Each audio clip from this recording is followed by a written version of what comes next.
small operation. Distribution. New York, Chicago, LA. We gotta set our own mark and enforce it. We gotta think big now.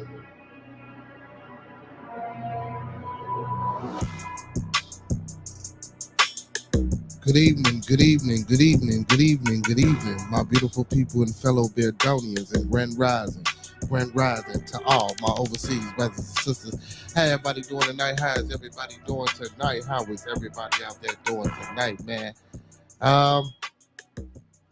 First and foremost, I want to give a big out to all my followers, fans, viewers, and subscribers, man. Don't forget to like, comment, subscribe, and thumb up the video. Like, comment, subscribe, and thumb up the video. Secondly, man, big up to the best moderators in the game, man. You know, we had some difficulties yesterday, man. Apologies. But we got, man, young boy, Maya Bucks, Master Teacher Fox Doc, TLS, my main man. Preston McKenzie, a.k.a. Brother P. Mac, and bringing up the real for show, my big bro, Professor Remo.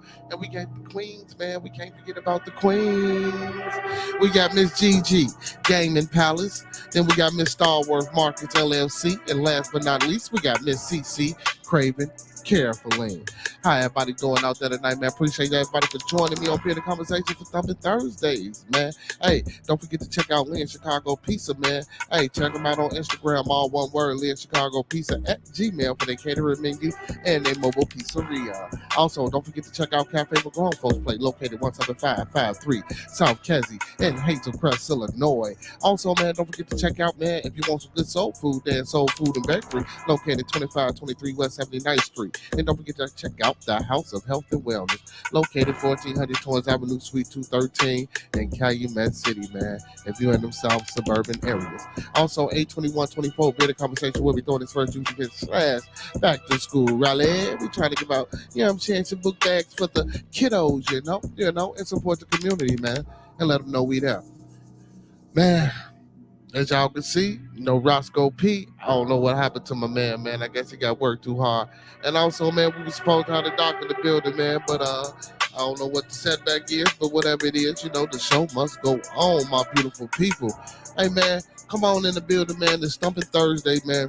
You know, we finna get like we get every night, man, every Monday through Thursday, man. Follow your boy on all social media platforms, man. That's Instagram, TikTok, Twitch, and Facebook. And when you get here, you know what to do. Smash that thumb button, man. Smash that thumb button. Hey, and y'all see what's on the screen, man. Ain't no need for the disclaimer because it's already there, man. We don't mean to hurt, harm, or to offend, man. Hey, the thoughts and views of us are our opinions, man.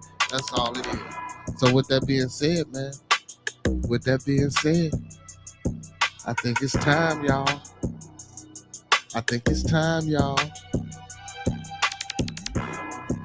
Y'all know what time it is, man. Let's get it cracking, man. Let's get it cracking. Yo. Welcome to another episode of Bearded Conversation, and I am your host, Beard Genghis Khan, a.k.a. BGK. What's going on, everybody? Man? How y'all doing, man? You know it. You know what it is, man. Grand Rising to all my overseas brothers and sisters, and good evening to all my in-state melanated brothers and sisters, man. Welcome to another episode of Bearded Conversation. Today is Thumpin Thursday. What we thumping on today? We were supposed to be thumping on, man, you know, this opioid addiction, man. You know, we're supposed to have a special guest come in the building and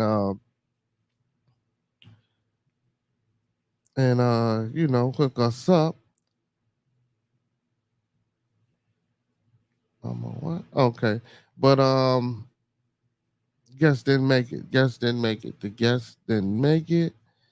And you know, I was preoccupied. So by the time I looked up, I reached out, I didn't get no response. So maybe I don't know. Maybe it'll be later, maybe not. But same thing with Roscoe, man. Roscoe ain't here neither. But you know what I'm saying, man? It's Thumpin Thursday, man. We're gonna keep it moving, y'all.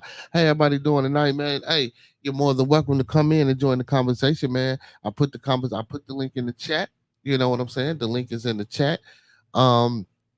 If at any time period that anybody that's watching the publication want to come in and join the conversation and thump on what we thumping on, you're more than welcome to hit that link in the chat and come in and conversate with us, man. All we ask is that you have your camera on so that I can see who you are. Please be respectful in our discourse, um, and just have an open mind. And please, please, please, please, people, don't come in wanting to show your feet and man, doing the crazy things that the people do when they come online, man. We don't need none of that, man. Please don't do that. I would greatly appreciate it. So again, man, this kind of threw me off. And I do apologize. I do apologize. This kind of threw me off, man, because the doc was supposed to be in the building, and I didn't get a heads up or notification. Um, if he was showing up or not. You know what I'm saying? I ain't throwing no shots. I ain't throwing no shots, man. But first thing I want to thump on is courtesy. Hey man, I know courtesy and communication, man. I know we may have a lot of things going on, and I know things come up and arouse how they may be, but we still need to be a little bit more courteous, man, and a little bit more, you know, even including myself, because I can be guilty of this, man. We got to be, what I'm saying, just a little bit better on how, we go about letting it be known, if I had some plan and I wasn't gonna show up, or send a phone call or quick, oh, well, not today because this happened and that and the third. And I do understand because life takes its turns and its twists, and that's what it's about. It's about those obstacles that's put in front of you, and that you gotta jump over, like them hurdles. You know what I'm saying? That's all the obstacles are. You know what I'm saying? So, big ups to ones that keep, what I'm saying, pushing and moving and striving. Because, it's hard, man. Sometimes, man, you get hit with them obstacles, when them obstacles get in your way, man. And, you get that bad juju. You know what I'm saying? And speaking of bad juju, hey, well, just to pause real quick. Speaking of bad juju, man, I don't know if the people out there know about Matt Hoffa. He got a show where he like in a barber shop. You know what I'm saying? It's just a bunch of fellas talking and having a conversation about the music industry, about the rap, about certain people and things of that nature. And then it became an interview for him. So, and a lot of different people started coming on. But here lately, the show has been going down. But anyway, somebody cut up some a chicken and spread it to pieces out in front of the man barbershop. And I was watching another what I'm saying, podcaster, fellow podcaster, and I think his name Harlem Legend. I'm not sure. I just stumbled upon it or whatever. So I'm not a frequent or avid watcher of it or whatever. But, yeah, but anyway, man, they cut up this chicken and put it in front of the brother Doe, man. So they was taking calls and people was calling him, and Caribbean people and a few Haitian and Jamaican people was calling in saying that it was voodoo and things of that nature.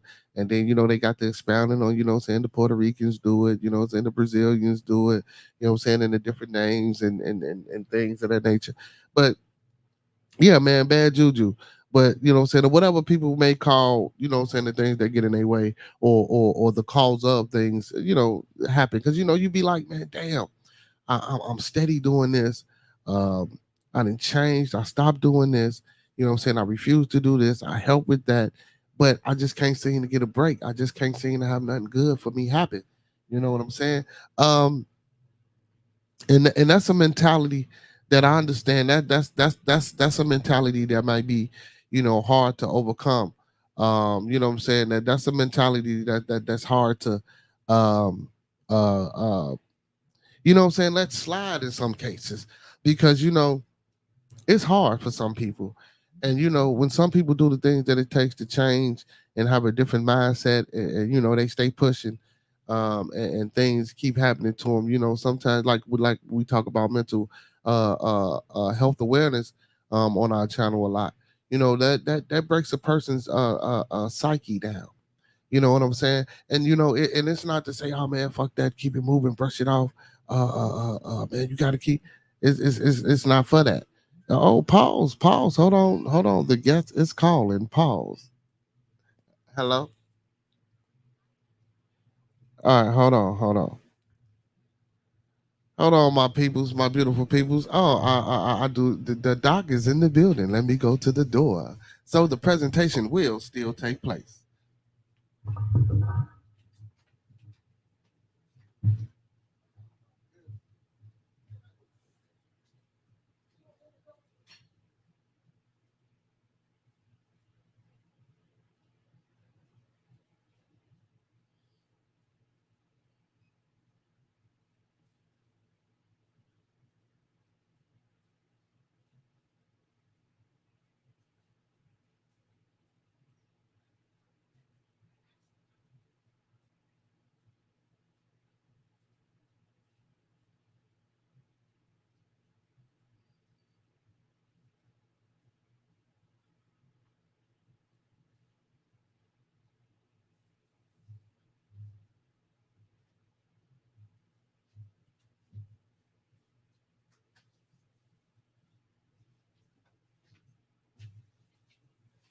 Where you want to sit? Over there or in the middle? Whichever. Let me get out, please.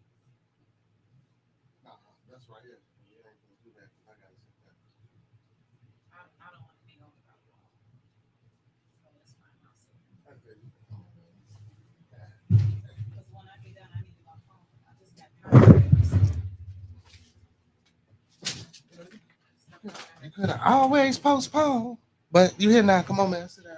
Let's.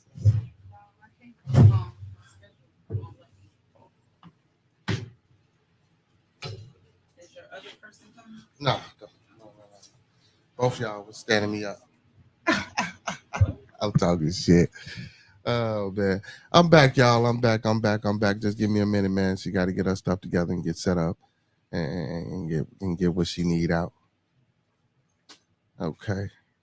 Let me see what we got.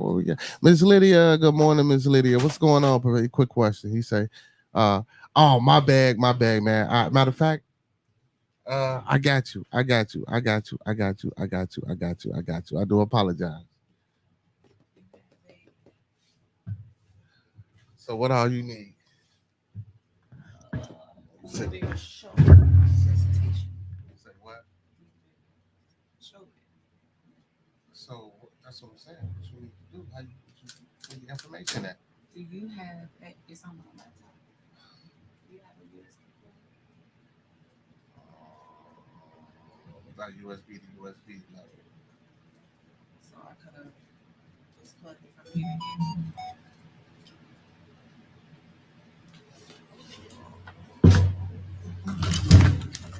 I mean, hold on, give me a minute, y'all. It's always better to have a visual, but if I don't need to have, I think I got one in the car. You got what? Okay. But if I plug it, where would I plug it? Into the computer. Okay, y'all. She getting up. He's auto message. Auto message. Any Indians, Pakistani people in here tonight trying to reach out, connect with me. This guy here, man. I look. So now he type auto message, y'all. It's not an auto message, man. We know what it is, man. Hey, listen, brother. How many times do we have to keep telling you, brother? At least say hello, man. That's all we ask, brother. Say hello. I have no problem with you reaching out to your peoples, brother, and trying to get some type of communication going on with your peoples, man. That's what I'm about as well. Let me stop. I'm sitting over here, y'all. I'm giving the doc my seat. You know what I'm saying? I'm giving you doc my seat. You know, and I'm moving around. She got to get a cable so she can hook up the laptop, so we can get this good presentation. That might be a what? That might be a bit. What might be a bit, Remo? What you talking about, brother? What you talking about? But yeah, man. Yeah. But like I was saying, oh, that might be a bot. Oh, okay. It could be potentially. It could be a bot.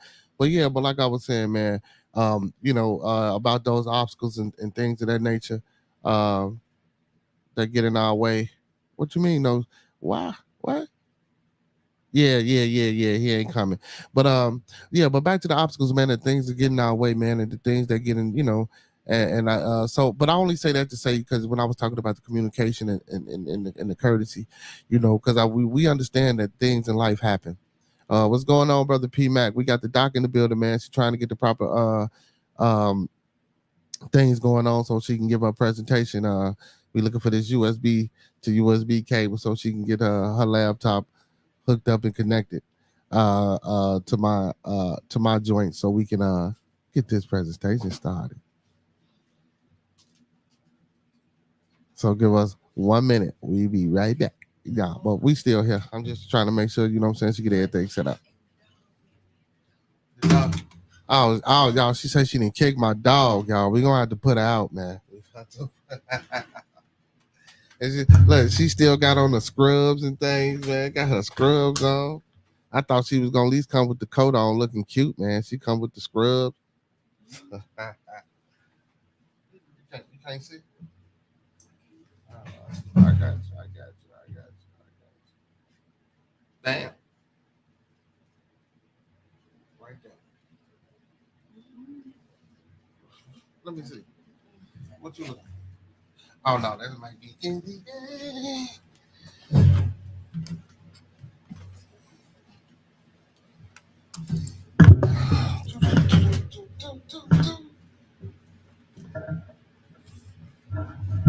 Maybe credit through. Credit through.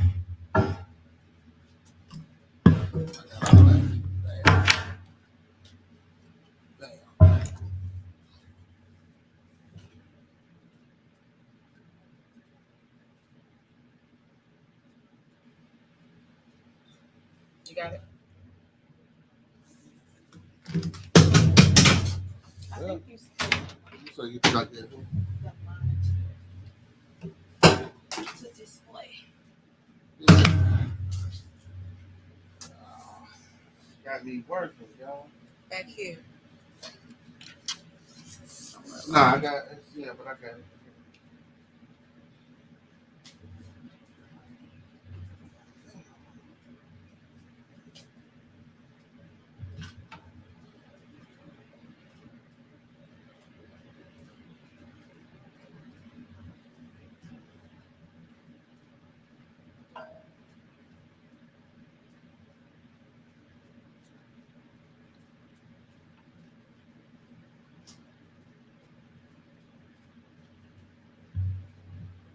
Okay, I think it's in there. Whew. It's got me working, y'all.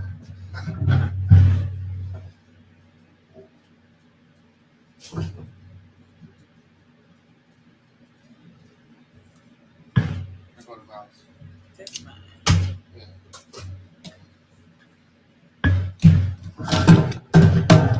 Yes.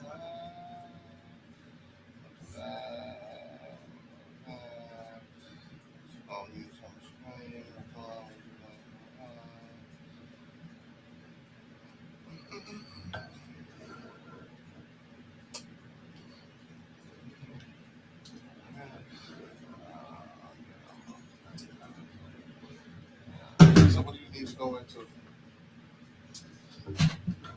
Okay. What do you need to do on this screen? That's what everybody got.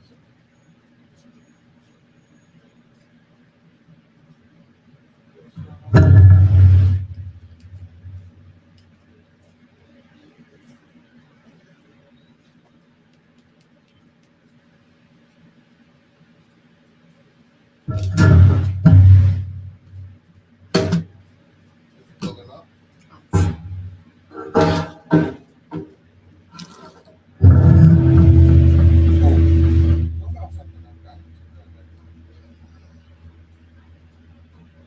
Is that it?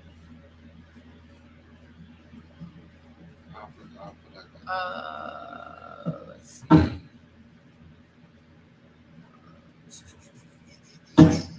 Let me just do this because it's going to take too long. So. No, see, no, that's right. No, so just pull it up here and pull it over there. No, take this screen and pull it over there. Yeah, there you go.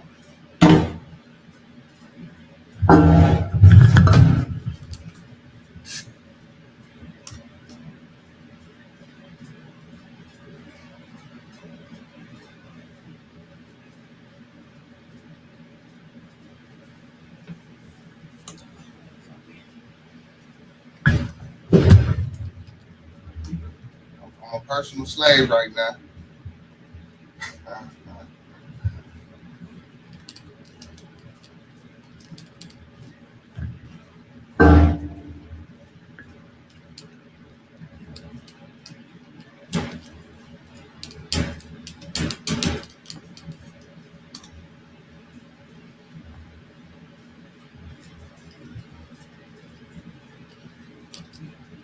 We're gonna be nice, man. We gonna be respectful to the young lady, man. We ain't gonna jump on her.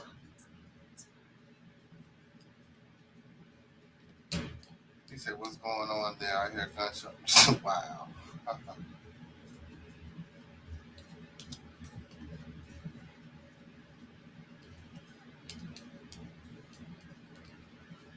Bear with me, y'all. Quick second. Trying to pull up the info. Okay, wait.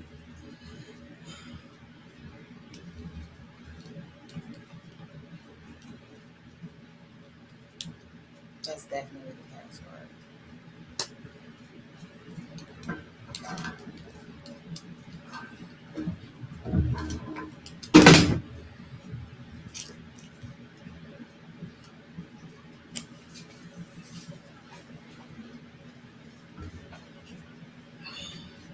Look like they didn't cut her access card.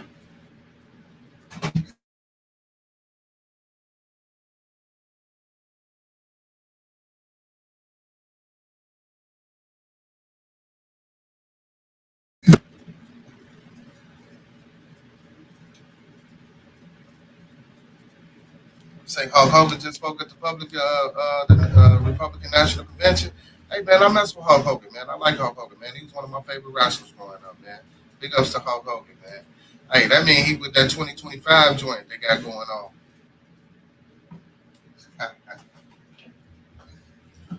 So that close one.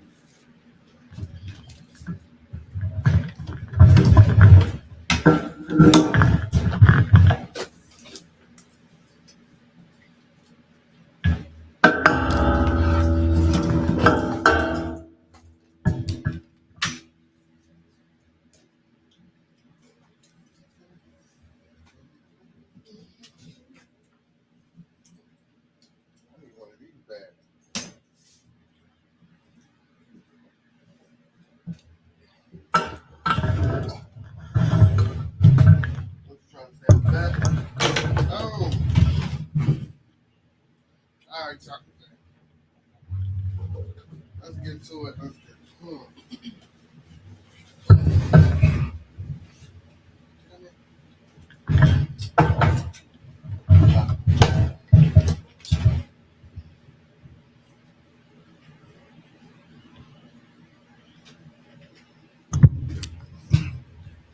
Hand me that mouse.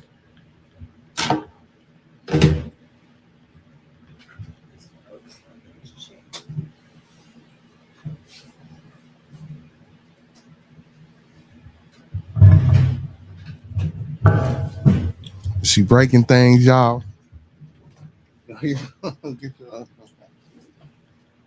Get my what?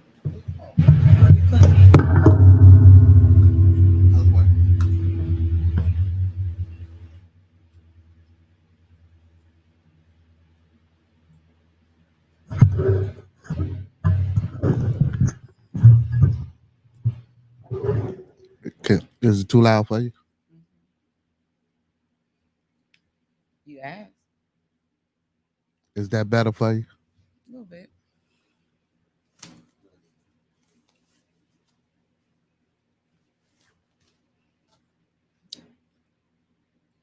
So where were you at? Which one of these? This one. The middle one? This one. The first one? Yes.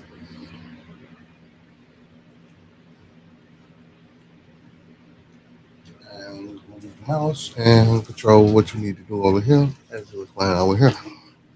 And let me see one more thing. So people can actually see.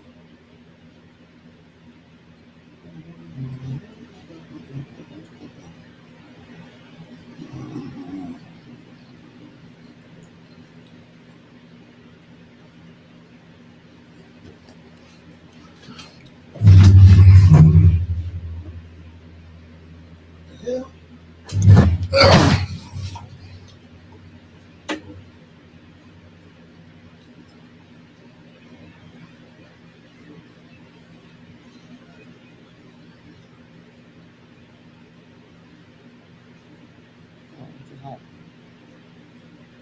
Oh my goodness.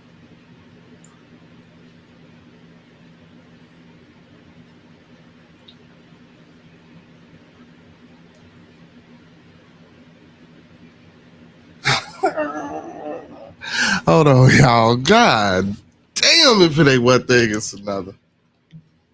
Because it's seeing, but that's not a live feed. It can't be. Because wave your hand. You're not even moving, are you? Can't even see you. That's what I'm saying. Okay. Like that.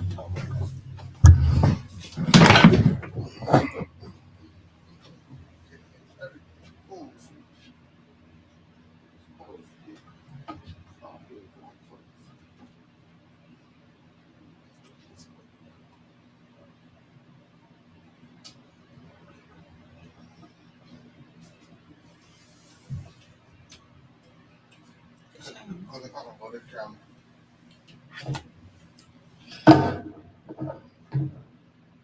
Started.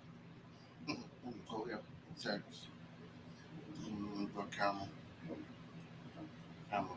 I did. What the fuck? Hold on. I can't even read my camera.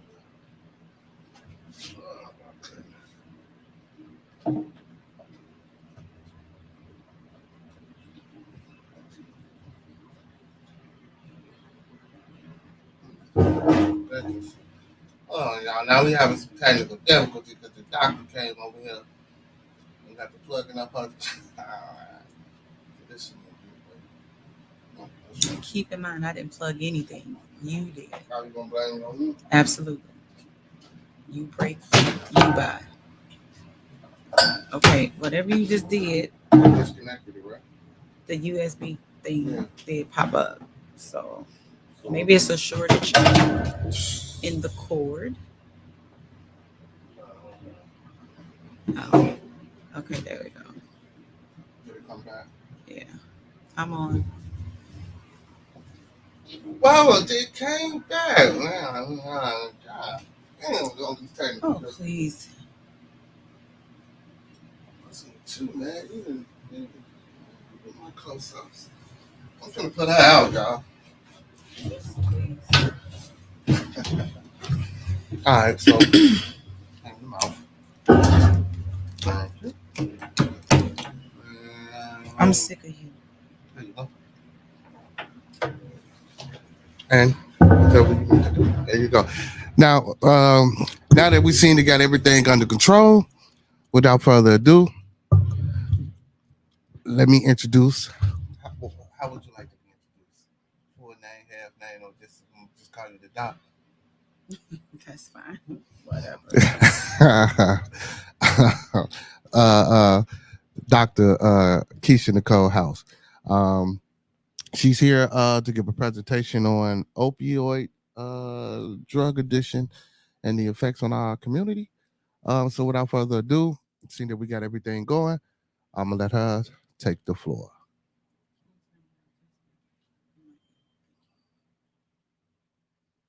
Good evening, everybody. My name is Dr. Keisha House. I am a family nurse practitioner, and I am with the Rush University Medical Center, Substance Use Disorder Center of Excellence. Please pardon my delay this evening. I had loss of power since Monday night, and it popped on at about 7:30. So there were some things that I needed to attend to before I was able to get here. But thank you to whomever stayed, who's on, because even if we could touch the life or even the mindset of one person, then that person can help somebody in their community or in their family. So the topic of this lecture is, or this presentation is, from stigma to safe use and services, addressing the overdose crisis. A few of us put this presentation together, and actually I'm working on it to update it. So if you catch something that may be out of date, don't worry, I'm in the process of working on it. Thank you. So yeah, there you go. I did go to school and pay attention a little bit. Then she talking. She's supposed to be a doctor, y'all. She's supposed to have the call. So the learning objectives of this presentation tonight is we're going to outline the history and impact of race and stigmatization on substance use disorder and their treatment, discuss similarities of chronic illnesses, such as hypertension and diabetes with substance use disorders, and we're going to practice the use of non-stigmatizing language and the assessment of diagnosis and treatment planning for people with substance use. So let's talk about stigma. It's freaking everywhere, right? There's public stigma there where the public tends to sorry. I need to make it a little bit bigger. I'm over 40. My eyes do a little something different sometimes. So this occurs when the public endorses negative stereotypes and prejudices, resulting in discrimination against people who have substance use disorders. So some stigma can be a little positive, like they say, all Black people can dance, even though we know that's not the truth.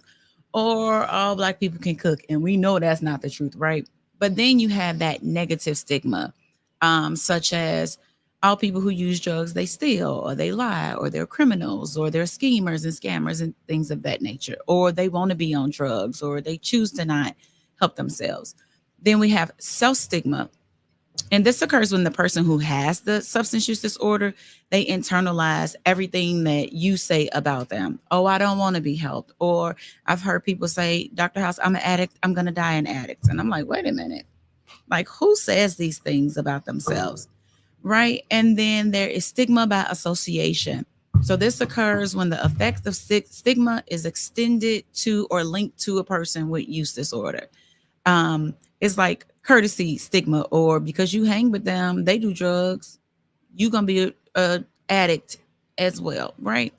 And then we have structural stigma, and this is the one that is just really terrible because it's when the institutional policies or other social structures create fewer opportunities for those with substance use disorder, and we'll talk a little bit more about that later. And even in my profession, you have health practitioner stigma, where you see people coming in the emergency room. You see them on the, we call them medical stabilization units versus detox units. And you'll say, oh, they're a frequent flyer. They're drug seeking. They're only here for, to get meds or so forth and so on. And a lot of times, I like to tell people that people are already in hell. They are already going through everything that's terrible about their addiction. They don't need your drama. They don't need your shit too, right? So when healthcare providers do this, it really burns my soul because they're coming to get help from you, not to take on the negativity that you're putting onto them, something that they just don't need. Hey. So we're going to learn to reject stigma, rejecting or overcoming stigma, regardless of the type, is key for people with substance use disorders. So let's talk about pre-1910. So the use of substances was everywhere prior to 1910, right? You had cocaine in tooth drops. You have even the picture in the top right, Mrs. Winslow's soothing syrup. It was the mother's friend for teething children. Guess what? It was cocaine in that. They were giving it to their babies. There was cocaine in Coca-Cola. I told y'all. And even this one I love is called One Night Syrup. Look what's in it. Alcohol, cannabis indica. So long before y'all got indica, they had it back in the day, right? Chloroform. That's the stuff you put over somebody's mouth and it knocks them out. And then you got morphine sulfate. And I guess you would only have a cough for one night if you took all of that stuff, right? It probably killed you, or some others. So what changed from going to substances being put into medications to treat disorders, whether it was a toothache or a cough or whatever, or a beverage? So the laws changed. And early in the 20th century, immigration, it occurred because now we have people who are quote unquote free and they're moving about the country. You have other races, coming into the country. And so now they're like, hey, if we let these folks who don't look like us get a hold to this medication or these substances, they're going to do one thing. And truth be told, I mean, if we're going to talk about it tonight, we're just going to talk about it. It was all to protect the white woman, right? And the white woman, as you can see in this bottom right corner, that it looks like a Indian gentleman. He has a gun in one hand. He has a machete in his mouth. He has a flame in the other hand, and he's stepping over a white woman, right? Because if I give you these substances, these drugs, you're going to rape and pillage our white women, and that's our ultimate prize, right? So these people who are considered not civilized, right? They pass laws. So in 1914, the Harrison Narcotic Act came. And what that means is you can no longer prescribe controlled substances in medications. So there were a whole lot of people who had been taking substances for years via medicine. Now you're saying it can't happen anymore. Then the Supreme Court got involved and started criminalizing folks rather than treating substance use for people who use drugs. Between 1919 and 1935, over 25,000 physicians were indicted for Harrison Act's violations because they were trying to still treat their patients. And all morphine maintenance clinics were closed. So even prior to 1910 or the 20th century, there were people who used substances and there were people who had addictions. One of my favorite movies is called Tombstone. And Tombstone is, with Wyatt Earp and the OK Corral and Doc Holliday and all of those. Well, Wyatt Earp, he went to meet his family at the train station. And on the train was his wife, his two sister-in-laws, and his two brothers. Well, his wife, she gets off, she's all sweaty and patting her forehead, and she looked flushed and she was a bit irritated and snippy. And she was like, "Oh, I just have a headache." And so one of the sisters passed her a bottle and she said, "Be careful, it'll give you more than the hops." And so the medication was laudanum. And so I watched this movie time and time and time again. And it wasn't until I became a substance use provider, I realized, let me look up this medicine. Laudanum was an opioid. It was an opium based derivative, right? So she was going through withdrawal, y'all, way back in the OK Corral. And when her sister in law gave her the medicine, and through the film, you can see how her substance use became a problem, even between her marriage with Wyatt Earp. And he ended up leaving her, toward the end because, she had issues. So we can see that even prior to the 20th century, people who did not look like us, y'all, they had substance use disorders, right? And all of these things they disappeared because of criminalization. So as we move on, from 1920 to 1970s, it became a thing that addiction was a moral failing. So as you can see in this picture, it says marijuana. You have wild orgy parties and wild parties and unleashed passions if you smoke marijuana. Is that what happened when you smoke marijuana? I do not partake in Scooby snacks. It says weed with roots in hell. So they went from just, criminalization. Now they're saying you are morally a failure. You have no morals, you have no values, it's no longer medicine or public health. Now it's, a moral failing. You have no willpower, heroin addicts spring from sin and crime. So this continues to grow. Now you got narcotic farms, they're using electric shock treatment to treat people with substance use disorder. Forced sterilization, they were sterilizing folks for substance use disorder. And they were saying now that medication can only be used for quote unquote detox. So in 1970, to the present, there used to be, a law that it said if, you had I had 1 1/4 teaspoons of crack cocaine, but you had 2.5 cups of powdered cocaine. Mm-hmm. I got more time than you did. And we look and we go, how is that even possible? But think about it. Who were the folks who were able to afford powdered cocaine? It wasn't anybody that looked like you and I, or people of color or marginalized communities. So people who could afford the powder cocaine, they got less time. So in 2010, President Obama, he hold on. Can you say that one more time, Doc? What would you like for me to that last statement you just said about the people who what? The people who could afford powdered cocaine, they got less jail time. And people who, who could not afford it and who got, came from marginalized communities. Because think about it, we can put twos and fews together, $2, $3, $5 to get a bag, but we couldn't afford powder cocaine. So that's just what it was. So then in 2010, President Obama, he reduced the federal ratio and it was reduced to 18-1. That's still too much time. So if you have a half cup of powder cocaine and I still had this same amount of crack, I got 18 more years than you did. That's absolutely ridiculous. And as of January 2024, make it a little bit larger so the people can see the actual graph. And there you go. I don't want it to obscure. Can you see it? Mm-hmm. All right. So there we go. So in this year, 2024, President Biden passed the law, and he changed it to now that it's 1 to 1. So if you got half cup, I got 1 1/4 teaspoons, we get the same amount of jail time. So that's really going to help a lot of men, women who are caught in the criminal system to come home because they've been in jail and sitting in prisons for years and years and years, for very unfair laws. And, they were racially motivated.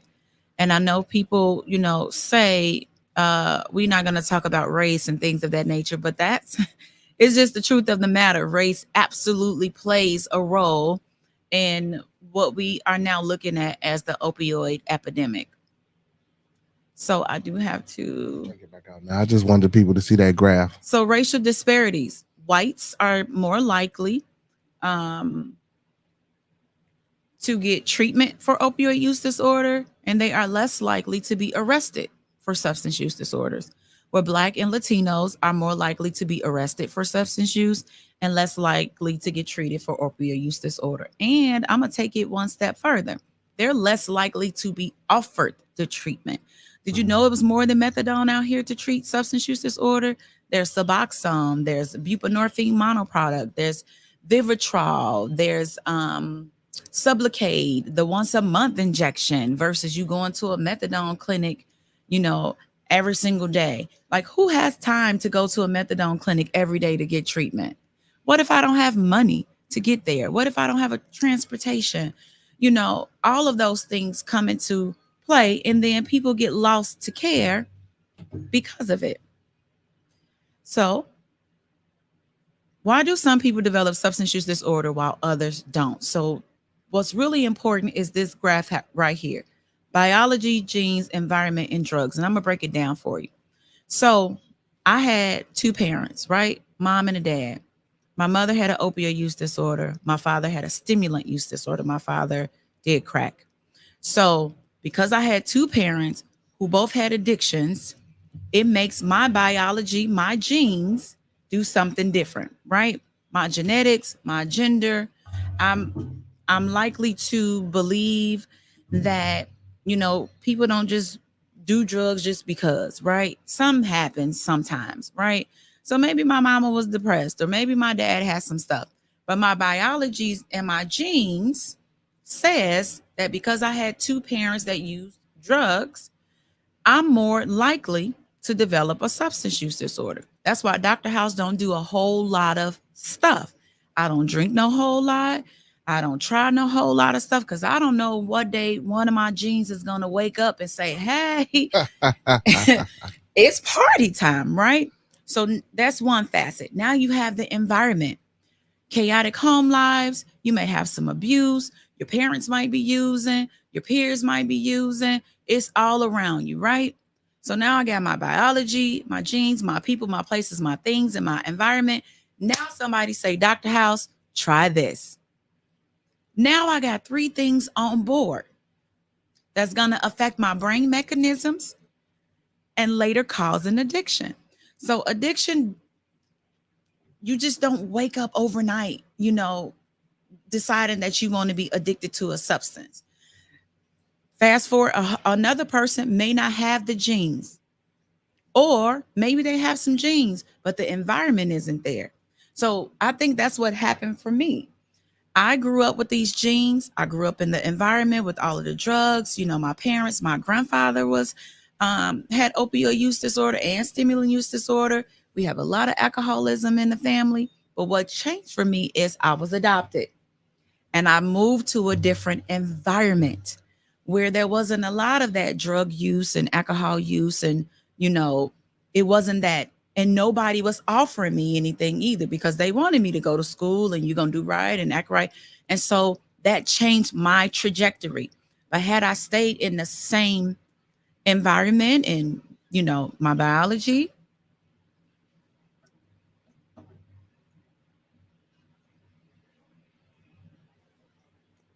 and biology, it could have caused an addiction. And so Valium is a benzodiazepine. That's a total different classification of drug, even though it's highly addictive. So things like Valium and Xanax and, things of that nature comes along with it. Gambling, absolutely. Food addictions, people who smoke cigarettes, it's an addiction, right? I've seen people smoke cigarettes and they'll smoke that cigarette, and when they blow that smoke, all they trouble go up in the air. They say, F them job, F them kids, forget about this. I'm good. I ain't even hungry when you smoking cigarettes, right? I have nursing buddies who telling their patients to quit smoking and they can't quit smoking. It's all an addiction because guess where those drugs go? So in my brain, I have receptors. They typically sit in the frontal cortex. That's where my reasoning, my executive function and things, my ability to be a reasonable adult and think straight and act straight comes from here. Well, you got the alpha, the mu, and the kappa receptors. Guess where Valium hangs out? Guess where nicotine hangs out? Guess where opioids hang out? Guess where that good sex hang out? That good food hang out? That alcohol on those receptors. And these are my God-given or Big Bang Theory. This is where this came from when I was born, because somebody knew through divine design or some other way that ibuprofen wasn't going to be able to take care of all of my pain all of the time. So I need some receptors that if I put a little something else on there, it's going to trigger and activate and decrease my pain. So if I have these God-given receptors, as I like to say, do it make me a bad person that I developed an addiction, or is this more likely to happen to me because of it? If you all can look in the bottom right corner, this first picture is a brain that's not on substances. I'm going to blow it up and make it a little bit bigger. This is a brain that's not on substances. You see it has like blood flow, it's lit up, all of that, right? The next picture is a brain after 3 months of cocaine use. Is it as red and vibrant? Nope, because those brain cells have been damaged. They have been destroyed 4 months after cocaine use. So if where I told you my frontal cortex, my executive function tells me what to do and how to be and how to act that is now damaged, am I the same person that I used to be before my substance use disorder? Absolutely not. So we have all of that affecting our, how we can develop a use disorder. And then we have something called the social determinants of health. This has become all the rage these days. Everybody's jumping on the bandwagon, all these research grants. People from high economic standings are now championing for let's take care of the social determinants of health. Well, the social determinants of health are the conditions in the environments where people are born, where they live, where they learn, they work, they play, where they worship, and age that affect the wide range of their health, their functioning, and quality of life outcomes and risk. Do you know that people on the south side of Chicago has a shorter lifespan than the people on the west side of Chicago? I didn't know that. Yeah, 10 years. Our lifespan is 10 years shorter than the folks on the west side. And I like to say, man, the west side, they got a lot going on over there. But guess what they do have over there? They got Rush. They got the University of Illinois. They got the county. They got the VA. It's money over there. So even though they got issues, it's money over there that's helping to turn around some of those things, because money gives you access to quality. It gives you a better education.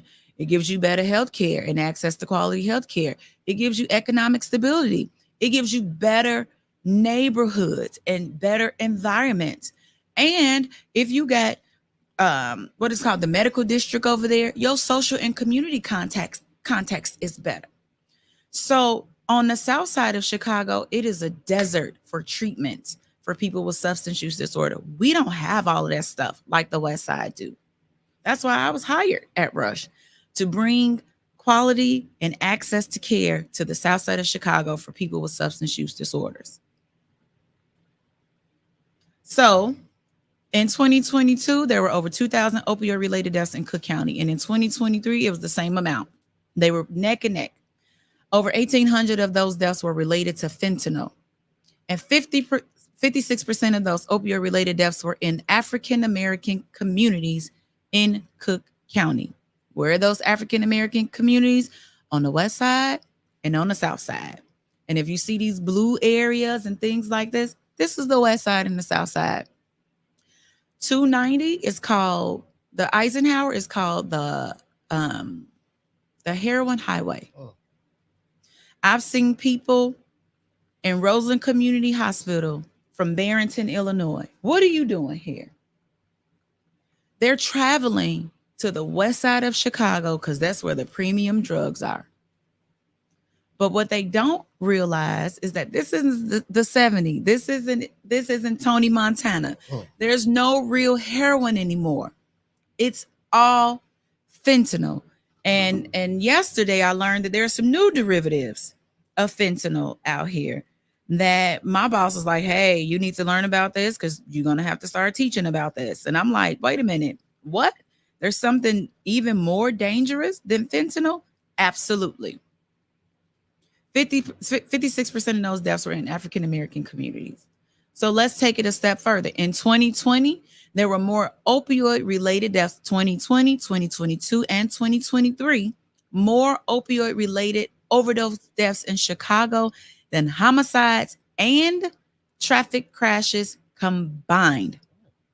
So there were more people who died from opioid-related deaths than people who got killed and people who died in car accidents combined. That's really saying something. So what's the consideration for overdose? Fentanyl is a synthetic opioid. It is 50 times stronger than heroin. I'm going to say it again. It's 50 times stronger than heroin.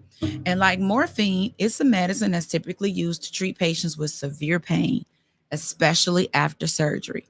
I've been in surgical rooms and we mix fentanyl, Versed, and some other things, and we put you to sleep.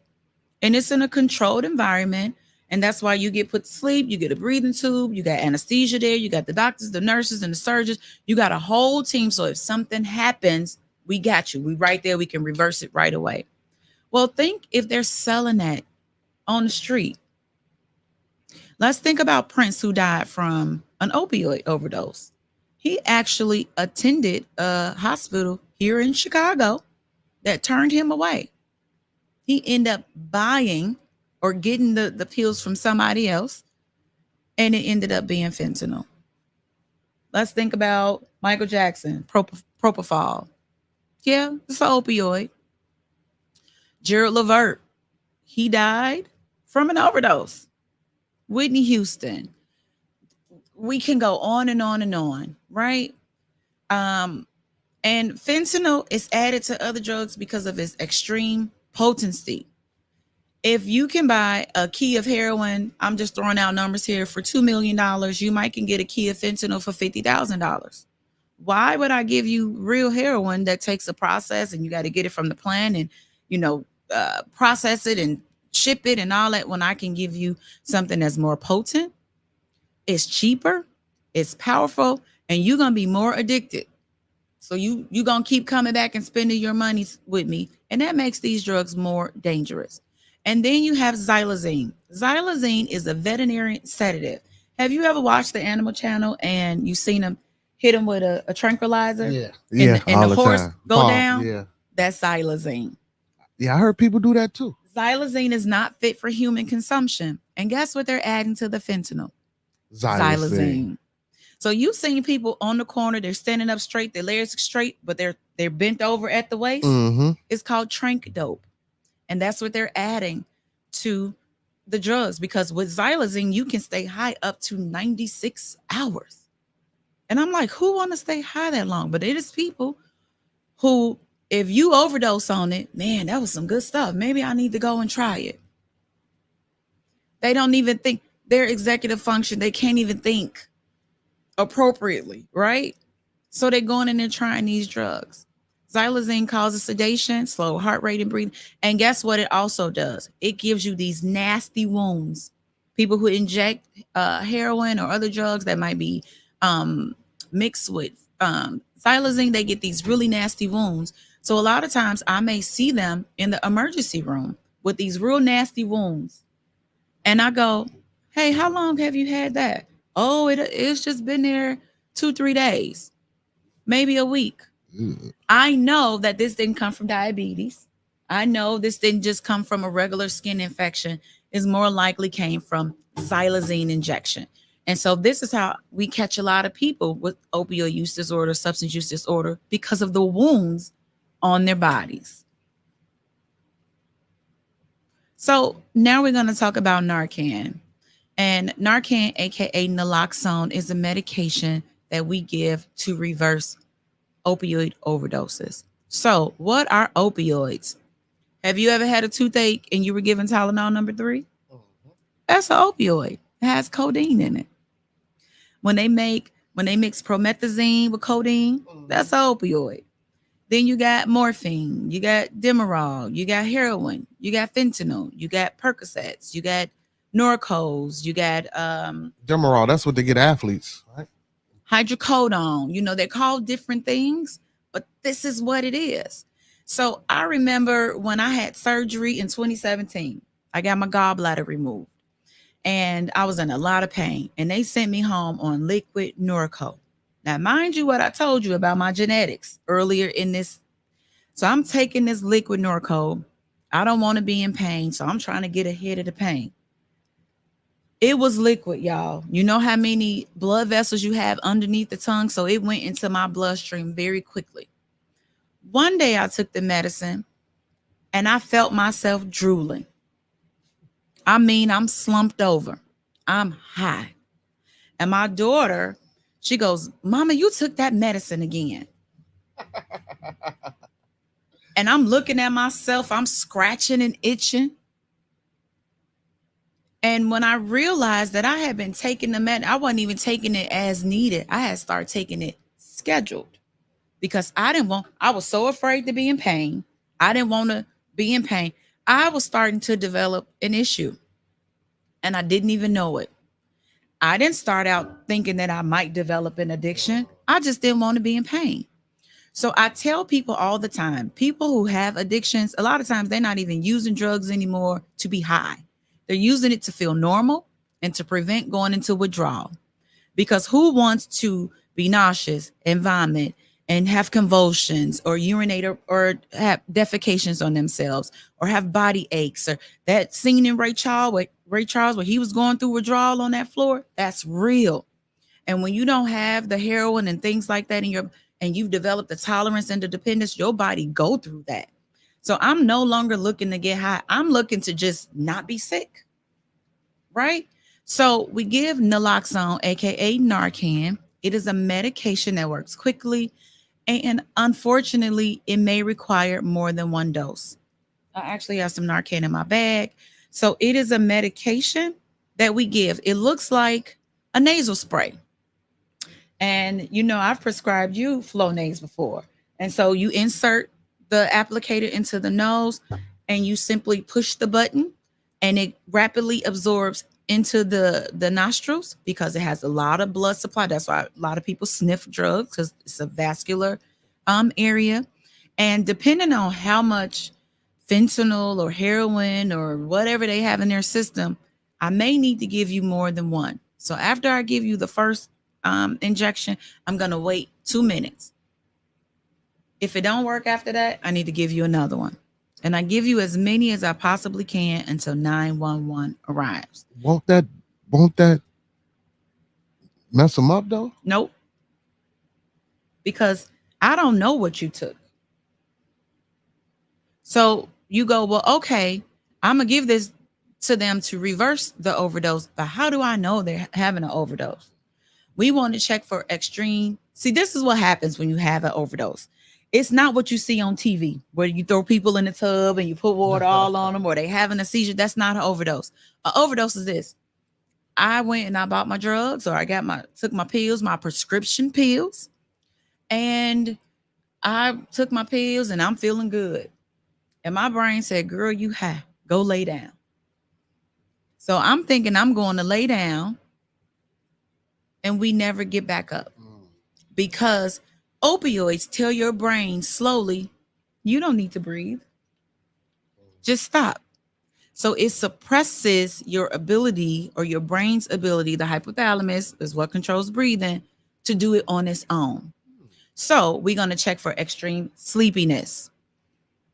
They not moving. Hey, sir, you okay? Or bro or sis, you okay? They don't move. I want you to do one thing. I want you to ball your fists up. Can y'all see my fist? My little fist. Ball your fists up. Take the knuckle portion. Put it right on the breastbone and rub. Do that to yourself. Do that hurt? You ain't doing it right. No. Ball your fists up. Take this part. Put it right there. Yeah, that hurt. That hurt. Yeah, and if you get all of this goodness pushing it down on you, it's gonna hurt. Somebody should move. If I practice suit. It's called sternal rub. If I sternal rub you and they don't move, it's more likely that they're having an overdose. Okay. You want to check for response. You say their name, you shake them, they not moving. In African Americans, our lips may turn blue or purple. Our fingernails may turn blue or purple, or we are breathing less than 8 breaths per minute. A normal person breathes 12 to 24 times in a minute. So now I'm breathing less than 8 times a minute or not at all, is more likely that I'm having an overdose. So say you and I together, right? And somebody, or I go down and it says call 911. When you call 911, what are you going to tell 911? The person I was just with just collapsed. Okay, that's actually good. Because you never want to say, hey, they had an overdose. Or I think they had an overdose. Why is that? Because in marginalized communities, 911 may never freaking show up. If I call from Calumet City and say, hey, they having an overdose, you think they coming? No, they not coming. They not. If I call from the south side, west side, they're not coming. So what you need to say is, I have a person who's unresponsive. Okay. That is what is going to get you your help. You don't want to leave them. Even if you were the person that was getting high with me, don't leave me. Because the Good Samaritan law says, if we're together and we're doing the thing, but you're calling 911 to save my life, you will not be prosecuted. So we want to give the medication to reverse overdoses.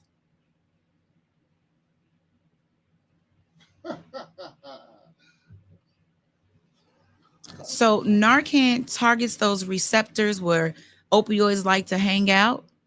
Right on. So as soon as I give you the medication, it's going to kick the heroin, the fentanyl, the whatever off your receptor. So if I just told you I was high and now I've kicked it off, what you think is going to happen after I give them the medication? I guess they'll wake up. They're going to immediately go through withdrawal. So all that stuff Ray Charles went through. So the medication that you injected in them gonna make them go through. The medicine that I put in their nose is gonna kick all that stuff off those receptors. Oh, immediately. Immediately. So it's not like it's because you know how people say, well, you know, this medicine should work within 2 minutes. So, but you know, like if I just say I partook in the Scooby snacks, and you know it stays in your system for a while, and I have to stop, you know what I'm saying, partaking. So with this, it's instantly. It's instant. Oh. It's instant. I guess it would, with the shock. Okay, because that cold turkey, it puts you immediately into withdrawal. Yeah. So a lot of times I tell people who give Narcan, back up after you give it to them. Because they may wake up angry, swinging, fussing, cussing. Because now you just blew their high, literally. Gee. And unfortunately, some people will be more mad with you that you blew their high than that you saved their lives. Yeah. But that's okay, because at least they're alive, right? We give them the Narcan. And being that fentanyl is 50 times more potent than heroin, I might got to give you a few before you turn around. So what is the importance of staying with somebody who has an overdose? The importance is anybody can go back into an overdose. So you don't want to leave them. At least stay with them until 911 comes. Now, I'm looking at this chat and I'm trying to stay click off. professional as much as possible. Click it off. Yeah, you click on the one that's highlighted. Uh-huh. To take that off. Then you can click on that to put it up on the screen if you want to put it up on the screen. I mean, it's and you can answer you can talk back to the people and still be professional. Well, proudest so whatever that is. PC 710. We call them PC 710. It looks like you're of a certain age. I'm almost sure you didn't have this lecture in high school. You may have been given the egg in the frying pan. This is drugs. This is your brain on drugs. Any question? We're not in the Reagan economics. We're not under Nixon. This is real life. So I would love if you stayed. But if you stay, let's be adult-like. Let's be real. Let's have an open and honest conversation versus antagonizing me in my lecture. Thank you. So we can go on to the next slide, please, sir. And so if any of you are interested in getting Narcan, I can make sure you get some. I'm actually going to leave you with some today. Please, and please, yes, like everybody in the chat, family in the chat, come on, y'all. Hey, y'all. Come on, man. We y'all know how we do, man. And we don't want to be condescending to our guests.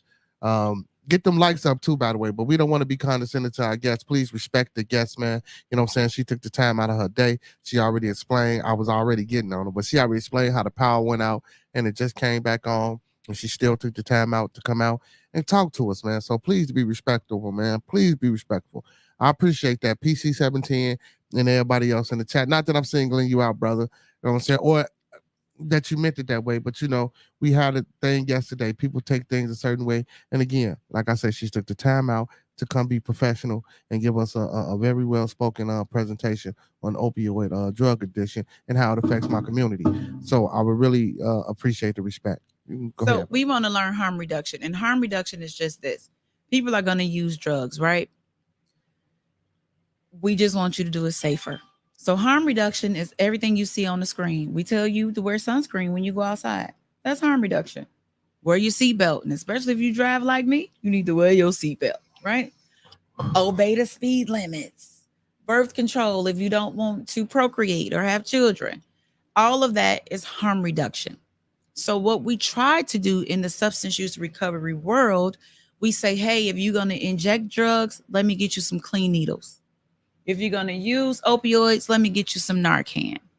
If you're going to smoke cigarettes, use one with a filter, even though I don't think they make, well, people do roll-ups, right? Mm-hmm. So smoke one with a filter. So that's harm reduction. You don't want an STD, wear a condom. That's harm reduction.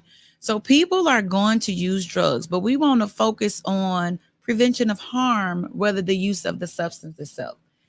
I just want you to live. So I'm going to tell you things to help keep you alive. So there's a lot of harm reduction strategies that we try to use. I've already said safe syringe programs, needle exchange programs, overdose education and Narcan distribution. We even have something called fentanyl and xylazine test strips. And a fentanyl and xylazine test strips, are you familiar with like the COVID test where you put a little dropper and you put the strip in and it tell you if you have COVID or if you got the flu or whatever? Nah, I know about the one where they stick it all the way up in your nose. Well, no, this isn't like that. That's the one I knew about. Shit. Well, what about a pregnancy test? You seen somebody take a pregnancy test before? Yeah, where they pee on it. Yeah. Right. So a fentanyl test strip or xylazine test strip, you can take the bag that your works came in. We give you a little cup. We give you the saline. You can add the saline to the bag, not your actual drugs, but just to the bag. Mm-hmm. Swish it around, dip the stick in it, and it'll tell you if you have fentanyl in your drugs, if you have xylazine in your drugs. It's going to give the person an informed choice.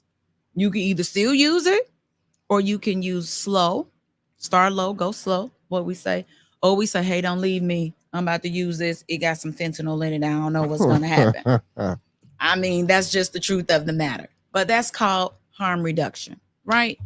And so just like we have access to daycare centers and, birth control and so forth and so on, and, that's harm reduction. So SAMHSA has harm reduction guidelines. They are the cream of the crop for opioid use disorder, mental health disorders. And we have now in Illinois something called MAR now. So if you have, any kind of opioid use disorder, substance use disorder, we can get you medication assisted recovery. And that's where you pick up the phone, you dial this number, and they will give you a prescription right then and a same day appointment to get the care that you need. All Chicagoans are eligible, regardless of insurance status. Let me say it again. Whether you broke or not have any insurance, you're eligible. Regardless of documentation, illegal or otherwise, or your ability to pay. You pick up the phone, you call 833-234-6343. We're going to get you to a health hub for people who use drugs. We'll even test you for HIV, hepatitis, because people who inject drugs are at higher risk for these things. We'll get you a telehealth visit because maybe you got a phone, but you don't want to come into the clinic because I treated you bad the last time you came. So we'll do a telehealth visit. We have multiple languages. So we have something for everybody with MAR now.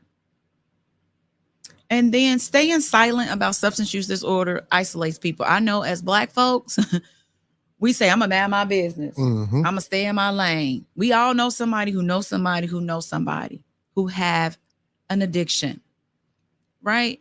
And so people with addiction, they typically isolate, or now they got new friends. They're not doing their responsibilities. They're irritable, sudden dramatic weight loss, changes in mood or behavior. And I know as Black folks, man, we say anything to one another. You a crackhead, you a dope fiend, you a basehead, you a tweaker. We say anything to one another. No filter, no thought at all. And we wonder how and why people stay messed up for as long as they do. Well, language matters. We have a lot of folks who say they go to church, who's so spiritual, and they'll cut you down in a minute with their tongue. Language matters, folks. So we want to say that they have substance use disorders. We don't want to say that they have substance abuse. We want to say that it's an individual with a substance use disorder versus an addict, a junkie, a druggie, a drug abuser. We want to say you're in recovery. We don't want to say, oh, she been clean 30 years. Because if I've been clean 30 years, was I dirty the other years? Was you? No. Oh, okay. People come in and they take drug tests. They be like, oh, man, I dropped dirty. What does that even mean? You had a positive drug test. We want to make sure the things that we say won't be a barrier to somebody getting help. We want to meet people where they are, and we want to treat them as humans. Because you have asthma and don't take your asthma medicine, do I prevent you from getting care? Do I call you whatever name I could think of? You with diabetes? Do I? And I see you eat wrong and do wrong and don't try to take care of yourself. But do I stop giving you insulin? Do I stop giving you meds for it? High blood pressure. How many ramen noodles and Polishes and hot dogs and smoked meat and hoghead cheese? You still eating it, but I don't stop prescribing you your high blood pressure medicine. It's the same thing for folks with substance use disorders. Why should we not care about them, but we care about everybody else? It's just unreal how we treat people with substance use disorders. We want to meet people where they are. We got to understand that we live in different worlds and realities and from different walks of life. So Professor Remo asks, are there any natural substitutions for neuropathy medication, which are opioids? So there is some different research right now about some natural things, but they're more so for stimulant use disorders. So for people who like use cocaine or methamphetamines and different things like that, we can do other things that isn't necessarily like methadone or buprenorphine or something like that, right? Because a lot of times people say you're on heroin and you're going to go on methadone. They'll say, oh, you trading one drug for another. In the sense of the word, methadone is an opioid, right? And it does hit those same receptors. But we think about the risk versus the benefit. If I give you methadone in a controlled environment, controlled dosing, you're less likely to use illicit substances that you don't know what's in it. So It still it's- sounds crazy, but it's harm reduction. Yeah, You see what I'm saying? It's about harm reduction. Yeah, you got control hypes. I mean, I'm sorry, you have controlled drug users versus in the wild drug users.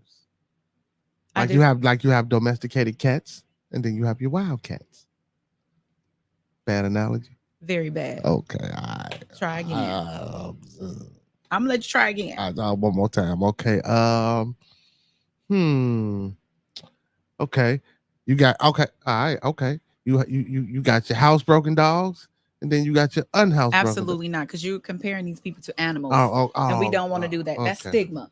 Okay. Right. Okay. All I just talked about is stigmatization, and we're coming away from that because we want to help folks, right?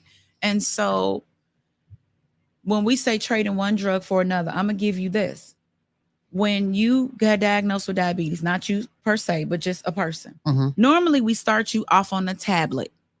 Metformin is the drug of choice. But you didn't take care of your diabetes, so now here, bless God, here you back. So now I might got to give you Ozempic or Mounjaro. Still don't take care of it. Now I got to give you some insulin. Did I not trade one drug for another in your diabetes care? Usually that's what y'all do in the medical world. So why would we tell a person who has an opioid use disorder, oh, you just trading one drug for another? And I did the same thing with a diabetic. I guess because the situation where it's like because it's controlled and you got them in an environment where you feeding them the opioid. But listen to my question. If they traded one drug for another, did I not trade one drug for another with your diabetes? Since they doing it, it's okay for you to do. So you don't eat right, you don't take care of yourself, and with diabetes, you are prone to stroke, heart attack. That's kind of like what I said you last night. lose your fingers, your toes, impotence, all these other things that go along with kidney disease, ending up on dialysis. You're killing yourself, and that's okay because you're diabetic. But it's not okay because this person has a substance use disorder. It's not right. And in the context of healthcare professionals, we have to treat people like that and not treat them like they're not human, right? So we want to understand that we want to meet people where they are. We want to communicate with folks. And so I seen a question that says, can Narcan be used for steroids? No, sir. It only works on opioids. That's it. So it's very, very safe. So even if a person go down and you don't know if they're having an overdose versus a heart attack, it's better for you to give the Narcan than not. You know, use it and I need it, and need it and I use it kind of thing, because we don't know what made them go down, right? It's that safe. So what about like, okay, so when they do, if I do call and say they collapse, what if I went through the person's bag and I seen but then would that still be good? Because I don't know if they took those medications. You don't know what they take. Right. Yeah. Right. I snuck to the boat a couple weeks ago. Right. I like to go to the boat every night. And it was late. I got up out my bed. I told my daughter, I was like, I feel like I'm gonna win, so I'm gonna get up and go. So it was like midnight. I said, house, when you leave here, it's gonna be late. Go ahead and get your gas now. I pull in the gas station. I see the man, he was sitting there, he was talking to somebody. Next thing I knew, I came out from paying for my gas. The man is out, they screaming and hollering, and let's call 911. The first thing I said is, do we know if he do any drugs? No, he don't do any drugs. And this was a Caucasian gentleman. He was turning blue. His nose started to bleed. I'm like, oh my goodness. So the first thing I do is run to the car and get my Narcan. What happens? Homeboy came to. And I said, I thought y'all said he didn't do any drugs.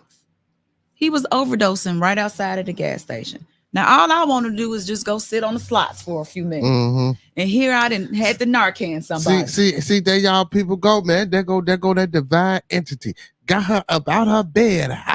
And no, that ain't what got me up out my bed. What got me up out my bed is I wanted to go play the slots. I like that. Now, I did win that night. So I don't know. Maybe it was some intervention for me to go and win. I don't know. Because maybe me having to stop and Narcan him put me in the right place at the right time. I don't know. But all I'm saying is it happens. And it happens to people in all walks of life. All right. Somebody asking about asthma. I was diagnosed when I was a child and I stopped taking my meds. Well, contrary to popular belief and what they have told folks in the African-American community, asthma is a chronic, lifelong condition. It never goes away. even if it goes into remission to where you don't need your meds all the time and things like that, it don't go away, right? So if you got asthma and maybe it only flares up in the summertime, or maybe it flares up when it get cold outside, or maybe it only flares up when you're around dogs or cats or stuff like that, you still got asthma. It's just flaring up at different points. Like I know somebody else who got asthma. They don't take their medicine. Hey, we finna put her out. I have a neurological disorder after having shingles. Yeah, it's called herpetic neuralgia, and I don't like the feeling of gabapentin. Well, here's the thing about gabapentin. Gabapentin works in the brain, and it's for nerve pain. And honey, herpetic neuralgia ain't no joke. It's different than any pain that you can have. It's not like if I break my bone. Nerve pain is numbing, tingling, burning, shooting sensations. And if anybody has ever had shingles before, it's like chickenpox to the 10th power, but it only goes to one part of the body, usually around the rib cage and in the back areas.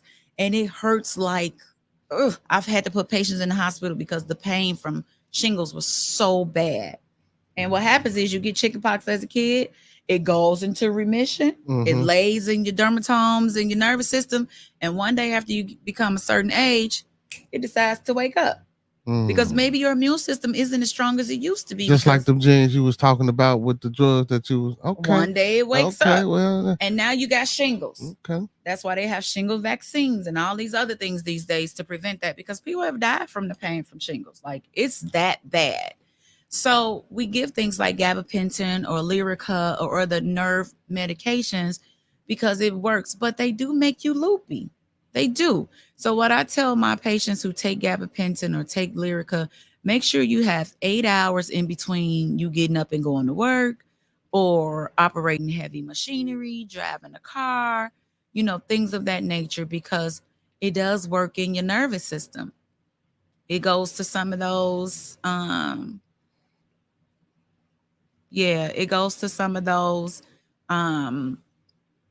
receptors in your brain. I can't get the vaccine time 50. Yeah, because that's when shingles typically occur, after age 50. Because, and you think about most people who have lived 50 years of their life, their immune systems have been through some things. So it tends to wake up. My father, he's 63. He's like, do you think I should get the shingles vaccine? I was like, well, you can get it. I'm not going to push a vaccine on you, but what's the alternative to, getting shingles or getting the vaccine? It's up to you. So he made the decision that he was going to get it, because I don't like to push vaccines on people. Black Ground, what you know about the Gavin? What you call it? Say, pronounce that word again one more time. Gabapentin. What you know about that, man? And I told y'all I have some smart people going on in my chat, man. It's for nerve Big ups pain. to Coach Ricky, but man. Gabapentin is they're getting ready to put it on the controlled substance list with the DEA because people are misusing it. They're misusing it because what does it make you feel like, Professor Remo? You tell us. Well, everybody misuses it. It's like sedation. Yeah. It makes you, because it's like really trying to calm that nervous system down. So people are misusing it these days. We got a guest, another panelist, brother Master Teacher. How you doing tonight, brother? I'm all right, Doc. I'm just listening. She's hitting on a lot of points. Okay. Go ahead, keep going. I like this, and I can just sit back, relax, and chill, and let her take over the show. Keep going, please. So we just want to meet people. I'm trying to give you some credit before I put you out now, lady. Take the credit. Don't worry, I'm leaving. Okay. So in conclusion, and I can always stay on and answer questions, and I prefer, because there's a lot of stigma. And like I said, we tell folks, we tell each other anything. I would rather as much facts as I know, or as much facts that I can give you, versus you just saying any and everything. I'm making a great case sometimes, and people still be telling me what they mama said, and I'm like, or what Dr. Google said. So are you gonna trust Google's degree, or are you gonna trust mine? Because if you're not gonna trust mine, why are you here? Why are we doing this?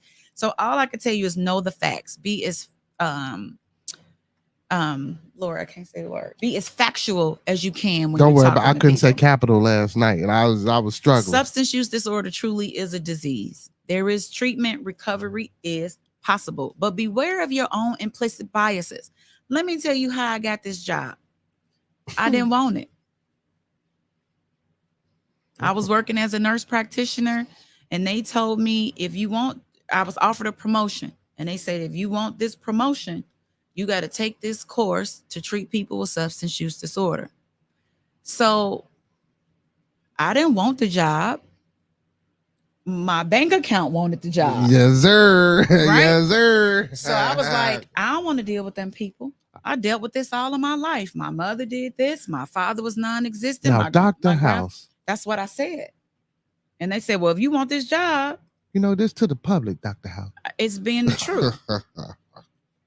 So I took the job, begrudgingly having to take this course to treat people with substance use disorder. But my bank account called to say, hey, you need to take this job, sister. Most definitely. So I got in the job, and when I first started it, I did everything I could. Hey, Mike, I called him, I called him my brother. Hey, brother, can you take this patient? It's a little too complex for me. I did everything I can to push those people to another provider, right?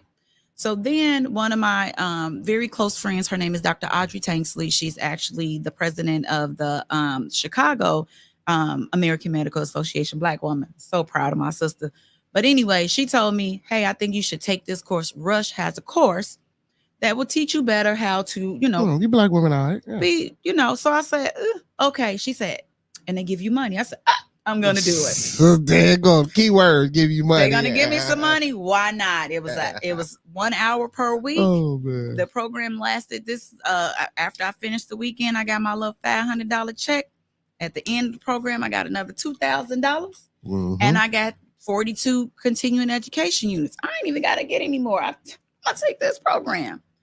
In this program, they broke things down. I was able to see myself. I was able to see that I was biased against people with substance use because of my lived experience. I was able to see that I wasn't treating my mother right. You knew it.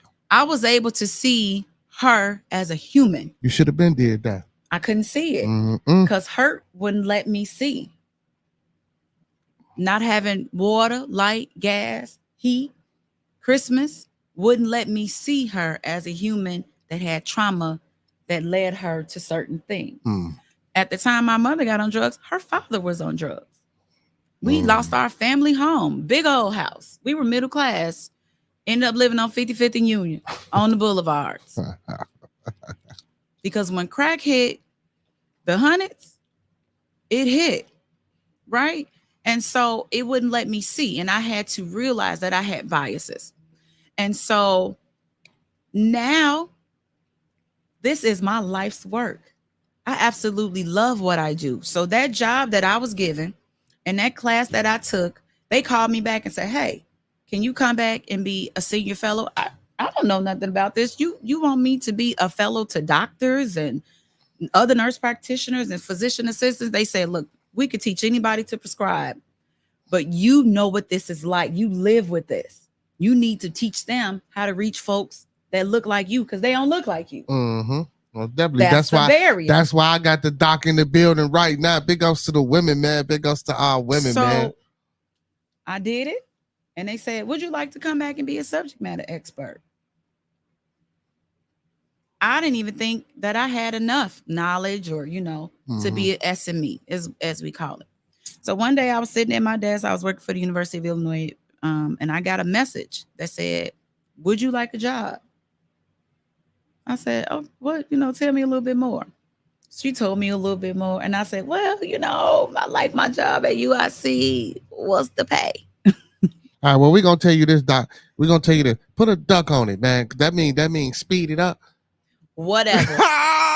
So anyway, I asked them what the pay was. And the cartoons where the dollar signs pop in your eyes. That's how you was. That's how I was. Yeah. I was like, I could do this. So I took the job over at Rush, and I am now the assistant director of the Substance Use Disorder Center of Excellence. And we have, I've created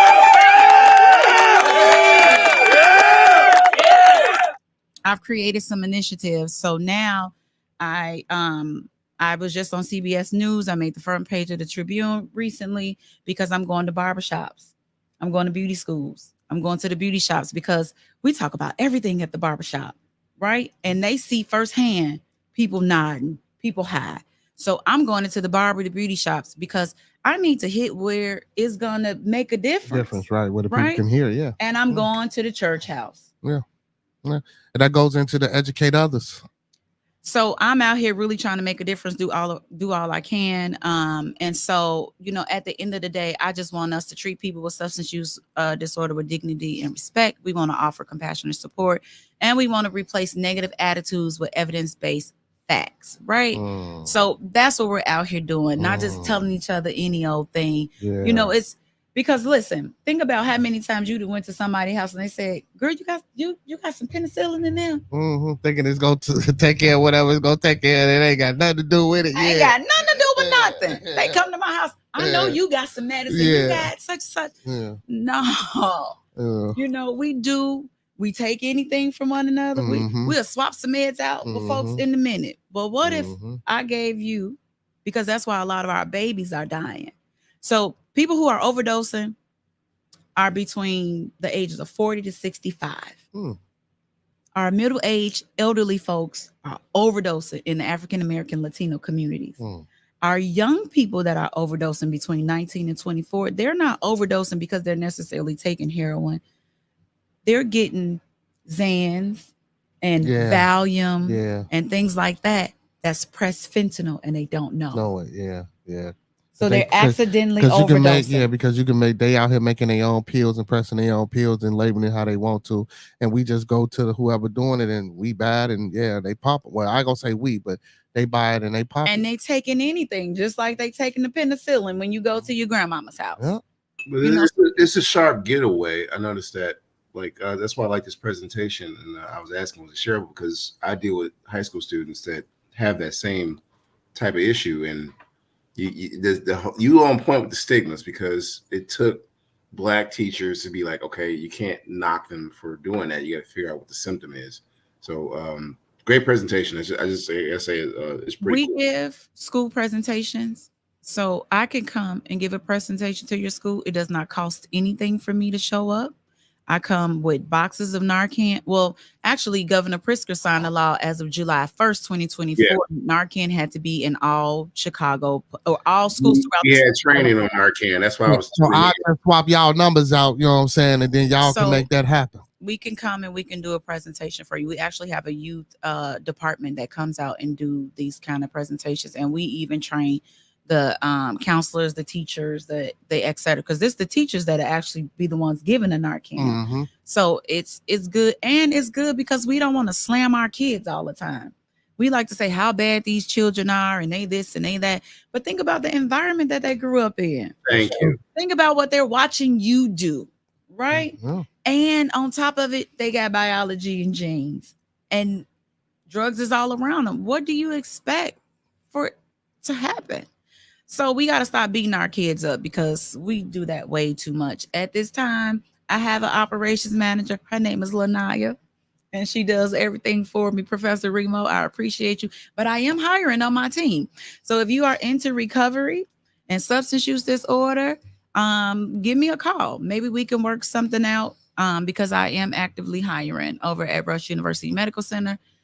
I see you say your girlfriend has to take 3,600 milligrams of gabapentin for, she has trigeminal neuralgia. I don't know what that is, but hold on. But big ups to me, though, for making the academic, you know what I'm saying, the academia connection. Big ups to me, you know what I'm saying, for having the doc in the building and having the teacher in the building, master teacher, and you know what I'm saying, making that connection because, you know, she can get to the school. And like you say, he got these young kids who we be out there teaching and supporting and helping get better. And big ups to you, man. I know you summer school, man. I know you was doing that. Big ups to you for the volunteering in the summer school. But yeah, man, making that connection now, you know, her voice, like she says, she loving her job, man. She loving doing what she doing. Now she can get out here and really connect and get in tune with people. And like I say, it's networking. We building, you know, and that's what we're about here on Bearded Conversation. And that's why I did this podcast, because actually another podcast, they asked me to come, and I was like, oh, no. I cannot come and do your podcast without going to do bearded conversations There you first. go. And because I know you have some overseas people and things of that nature. And when I first, took it to my director, I was like, hey, I was asked, she was like, absolutely. Why not? She said, especially in the African American community on the South Side, they're trying to make a difference. Go ahead and do it. And so that's why I'm here. I got the okay. And we don't typically share our presentations, but I can get you some information if you would like. And Black Graham, I see you kind of intelligent out there talking about some. It's a nerve pain that's in the face and it travels to the brain and head. Okay, I see you. What you know about all that, boy? That's that Doogie Howser and D boy. He be watching. It's a really terrible disease. Yeah. It really, really is. So what? I mean, well, what is it? Why I don't. It's in the. Yeah.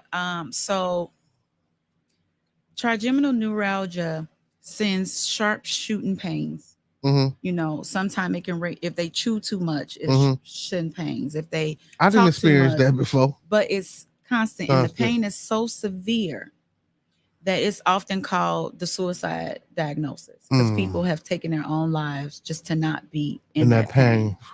And so having to take 3,600, the highest dose I've ever seen of gabapentin is 2,700. So if she's getting 3,600, she's a zombie pretty much. That's off label. And we're trying to treat, her condition. But you should get her in some therapy. Like if you get over to Shirley Ryan, like physical therapy. There's therapies to strengthen for things like that. And so, get over to Shirley Ryan. That's where Jamie Foxx went, when he had his situation. Shirley Ryan will bring you back from the dead, like seriously. So, get her a referral to get over there and they can work with her so she can get off less of that medication. Because I couldn't imagine being on 3,600 milligrams of gabapentin. I don't know how she functions. Well, I can imagine being on 3,600 milligrams of Scooby. Now let me stop, y'all. Let me stop. So thank you all for having me. If anybody has any questions, you can ask or you can put them in the chat. I know. Yeah, man, we got a couple people in the building, man. So we got Master Teacher on the panel, and we got other panelists. I mean, not other panelists. The family in the chat, man. If y'all got a question, man, right now it's a great time to ask the young lady. I'm sorry, the doc. You know what I'm saying? Whatever questions that you guys may have, or anything else y'all might be wondering about. Hey, don't go too much overboard, man, because I'm gonna start charging. You know what I'm saying? Well, I am curious because I'm a martial artist as well as a teacher, and I had this discussion with my son. Can you talk about why it's beneficial to go to dispensaries versus getting stuff off the streets? Because you kind of touched on it with the fentanyl use and everything, and I touch on that with my students. Like, you don't know where you're getting it from. And a lot of my older friends, because I'm a Freemason, we talk about this, and some of them, they actually recommend you don't get it off the street. They actually recommend that you should probably go to a dispensary, you go to a wellness provider to get that covered. So is that really a benefit, like going to honestly, the wider versus the streets? Or they're starting to put fentanyl in the weed supply. And it's just really dangerous. You can't even get weed without them. It's just really sad. And you can't trust your weed man no more because he about the profit, right? Hey man, hold on, not true. Support your local weed man if you got a good one, man. That's what I'm asking. Okay, let me finish. I'm just bad. But I tell people all the time, because I don't care if you smoke weed. That's your thing, unless you get the hyperemesis from smoking too much, because that's become a thing now. We see a lot of people that come in with that, where they're vomiting all the time because they just smoked so much weed. But anyway, so hold on, wait, I need to go back to this. I need to address it. So if you have a weed man that's tried and true, stick with him. Don't be trying to go to nobody new. Don't be trying to go to the because you just don't know what's in it. And hopefully the person that you're buying from, that you've been buying from for a while, y'all got some kind of camaraderie to where you can trust them. Not saying that we advocating or supporting that. We're just saying if that's what you're doing already. But that's what we call harm reduction. Right. So I tell you, stick with what you know, right? That's why TLC made don't go chasing waterfalls. Stick to the rivers and the lakes that you used to. Because when you're trying all this different stuff, you just don't know what you're gonna get. So now Now they're putting fentanyl in the drug supply. Now I have my own theories too, because at first you criminalized it. Folks were sitting in jail for a little bag of weed. Now you get to make a profit and you telling me to go to the dispensary. So it's a catch-22 for me, because but here's the thing. In this life, you're gonna get got on one end. If they don't get you on the front end, they're gonna get you on the back end. So that's it's a racket, just like all these medications. It's a racket, You hit it right on the head. That's what I was getting. Yeah, we have everything we need on the inside of us. Hey, feel free to go off too. You can go off while you saying this too. You ain't got to be so calm. You can go off. I don't need to. I know. But all I'm saying is, it's a record. I ask my patients all the time, how do you want to spend your money? Are you going to spend your money on doctors, medications, because you don't want to eat healthy and do right or whatever? Or they've been made bread and milk and cereal so high. Is it better to eat unhealthy and I spend my money that way? Or I'm going to spend my money on eating healthy and going to the gym. So either way, they're going to get you, right? So if you just gotta, maybe the dispensary is safer, but that's just harm reduction.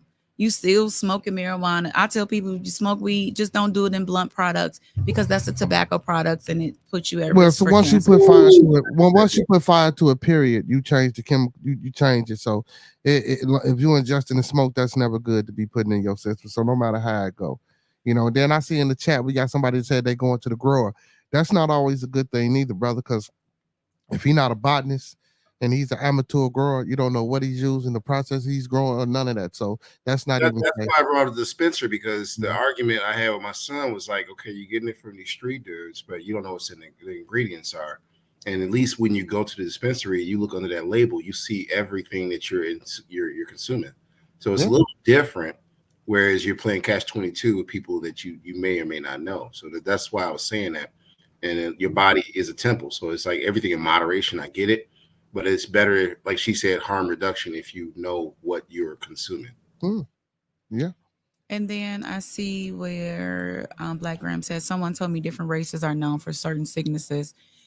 That's right. Like Africans, people of African ancestry descent are known to have sickle cell disorder, from that Caribbean, Africa region. Just like island Pacificers are known to have thalassemia, A or B or minor, or whatever. But I'm not going to get too much into that, because I will go on a tangent and I will get on a soapbox. But what I am going to say is... guess what? We can bring you back for that. Wait, what I'm going to say is, even though we had some predispositions to certain sicknesses, right? It wasn't until they brought us over here and mixed up our genetics that caused us to have all of this stuff that we did not have before. We're going to have you back on as not the doc, but as you. That way you can be a little bit more freely and express your, your thoughts. She's very critical right now. Yeah. Because she's trying to be, but not trying. She's professional as she should be. Right. But now you see why I'm getting on your case. Yeah, when I'm being a teacher, and I should. I know. But but listen. But I try to be politically correct too with the things that I do, because again, I have changed certain avenues on the show from what I used to do.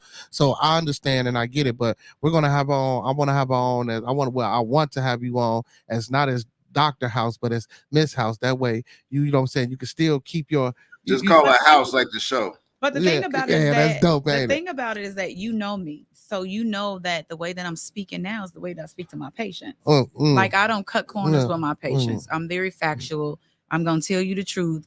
I'm a fuss. I may even curse, but I'm gonna always do what's in your best interest. And if it's natural, we gonna go natural. I don't like to push pills. That's not the kind of provider that I am. If you don't need it and I feel you can do this on your own by yourself, then that's what we're going to do. Unless you just don't do right. Now we got to get you some pharmaceutical help. So let me ask you a question. Have you seen the show on Netflix called Supercell? Yes. I was about to ask you. So that's what this. Yeah. That's so when we started talking about sickle cell, and then you was talking about genes being activated. You know what I'm saying, for certain things. What you think about that? I'm talking about not the show itself, but the medical premise. I like the show, but the medical premise and the ideology of that. What do you think about that? Possibility, could be, maybe. Yeah, well, she's kind of talked about dormant cells and stuff. I think we have everything we need on the inside of us Yeah. to heal us. Yeah, most definitely. Most And that's definitely. why they're still using Henrietta Lacks Mhm. genes after all these years. The lady Yeah, been dang it, I gone, was about to ask her about that. cure cancer, all of these other things that they didn't give to us first, Mm-hmm. even though they used our genetics. See, I can't. They use her genetics. They use her genetics to cure and treat and all this, and we got it last. So yeah. Okay. They call you a professor because you play on TV. I love it. I do got a question though. Sure. The class levels of drugs, like when do they because I know it's supposed to be considered marijuana or cannabis legal, but is it still like correct me if I'm wrong, is it class A or class B? Or I think one of the levels of classes is legalized or is considered something you can get legally. The other class is still not determined by the FDA. Right. You know what I'm talking about or no? So it's the DEA. DEA, okay. That makes the schedule. But there's different classes. So it's considered a Schedule 1 under the Controlled Substance Act, meaning that it has a high potential for abuse. So that's how they classify drugs, basis on its potential for abuse. Okay, so further in that question, is aspirin still a derivative of cocaine? I've heard that from students. Ooh. Aspirin. He says no. Aspirin or Tylenol. No. So they got that wrong. Okay. Absolutely. So they don't use cocaine no more in the medicine? No. That's what I was getting at. Or the codeine no more? So codeine is an opioid. Okay. But it's not cocaine. Okay. Cocaine is a stimulant. Okay. Right. So codeine is an opioid. Okay. So I mean, it's in its own class as well. Okay. Okay, that's good information. Hey, should I ask? Hold on, I got a few more things. But this, and let me say this: think about people who have sickle cell disease. Have you ever seen people? Yeah, my little brother has sickle cell. Think about how bad their pain is. Yeah. What do they give them in the hospital?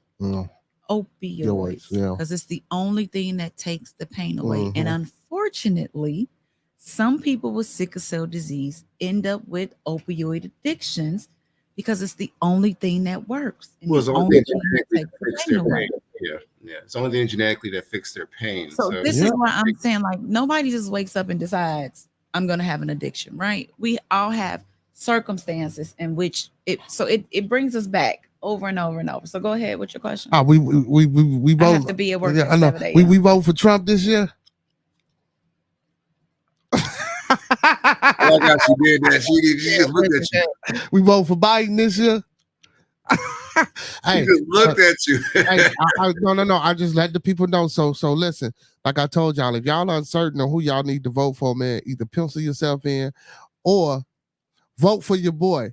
Put me, man, write me in, man. Hey, shout out to #UsPap, man. I gotta change it because you know what I'm saying. I threw a letter in there yesterday. United States Pan-African expressions. Yeah, man. Yeah. United States Pan-African Melanated Political Party, man. #us, man. Hey, vote for your boy, BEARDEDBUCKZ, BGK. And when I run, matter of fact, I might not even want y'all to vote this year. 2028, I'm gonna give y'all my name and put me in on the ballot, man. So no Trump or no Biden, huh? Oh, another question. Did you know Cornel West was running for that? Hold on. And then after Cornel West. Have you ever heard the phrase church and state? Separation of church and state? We're not doing that.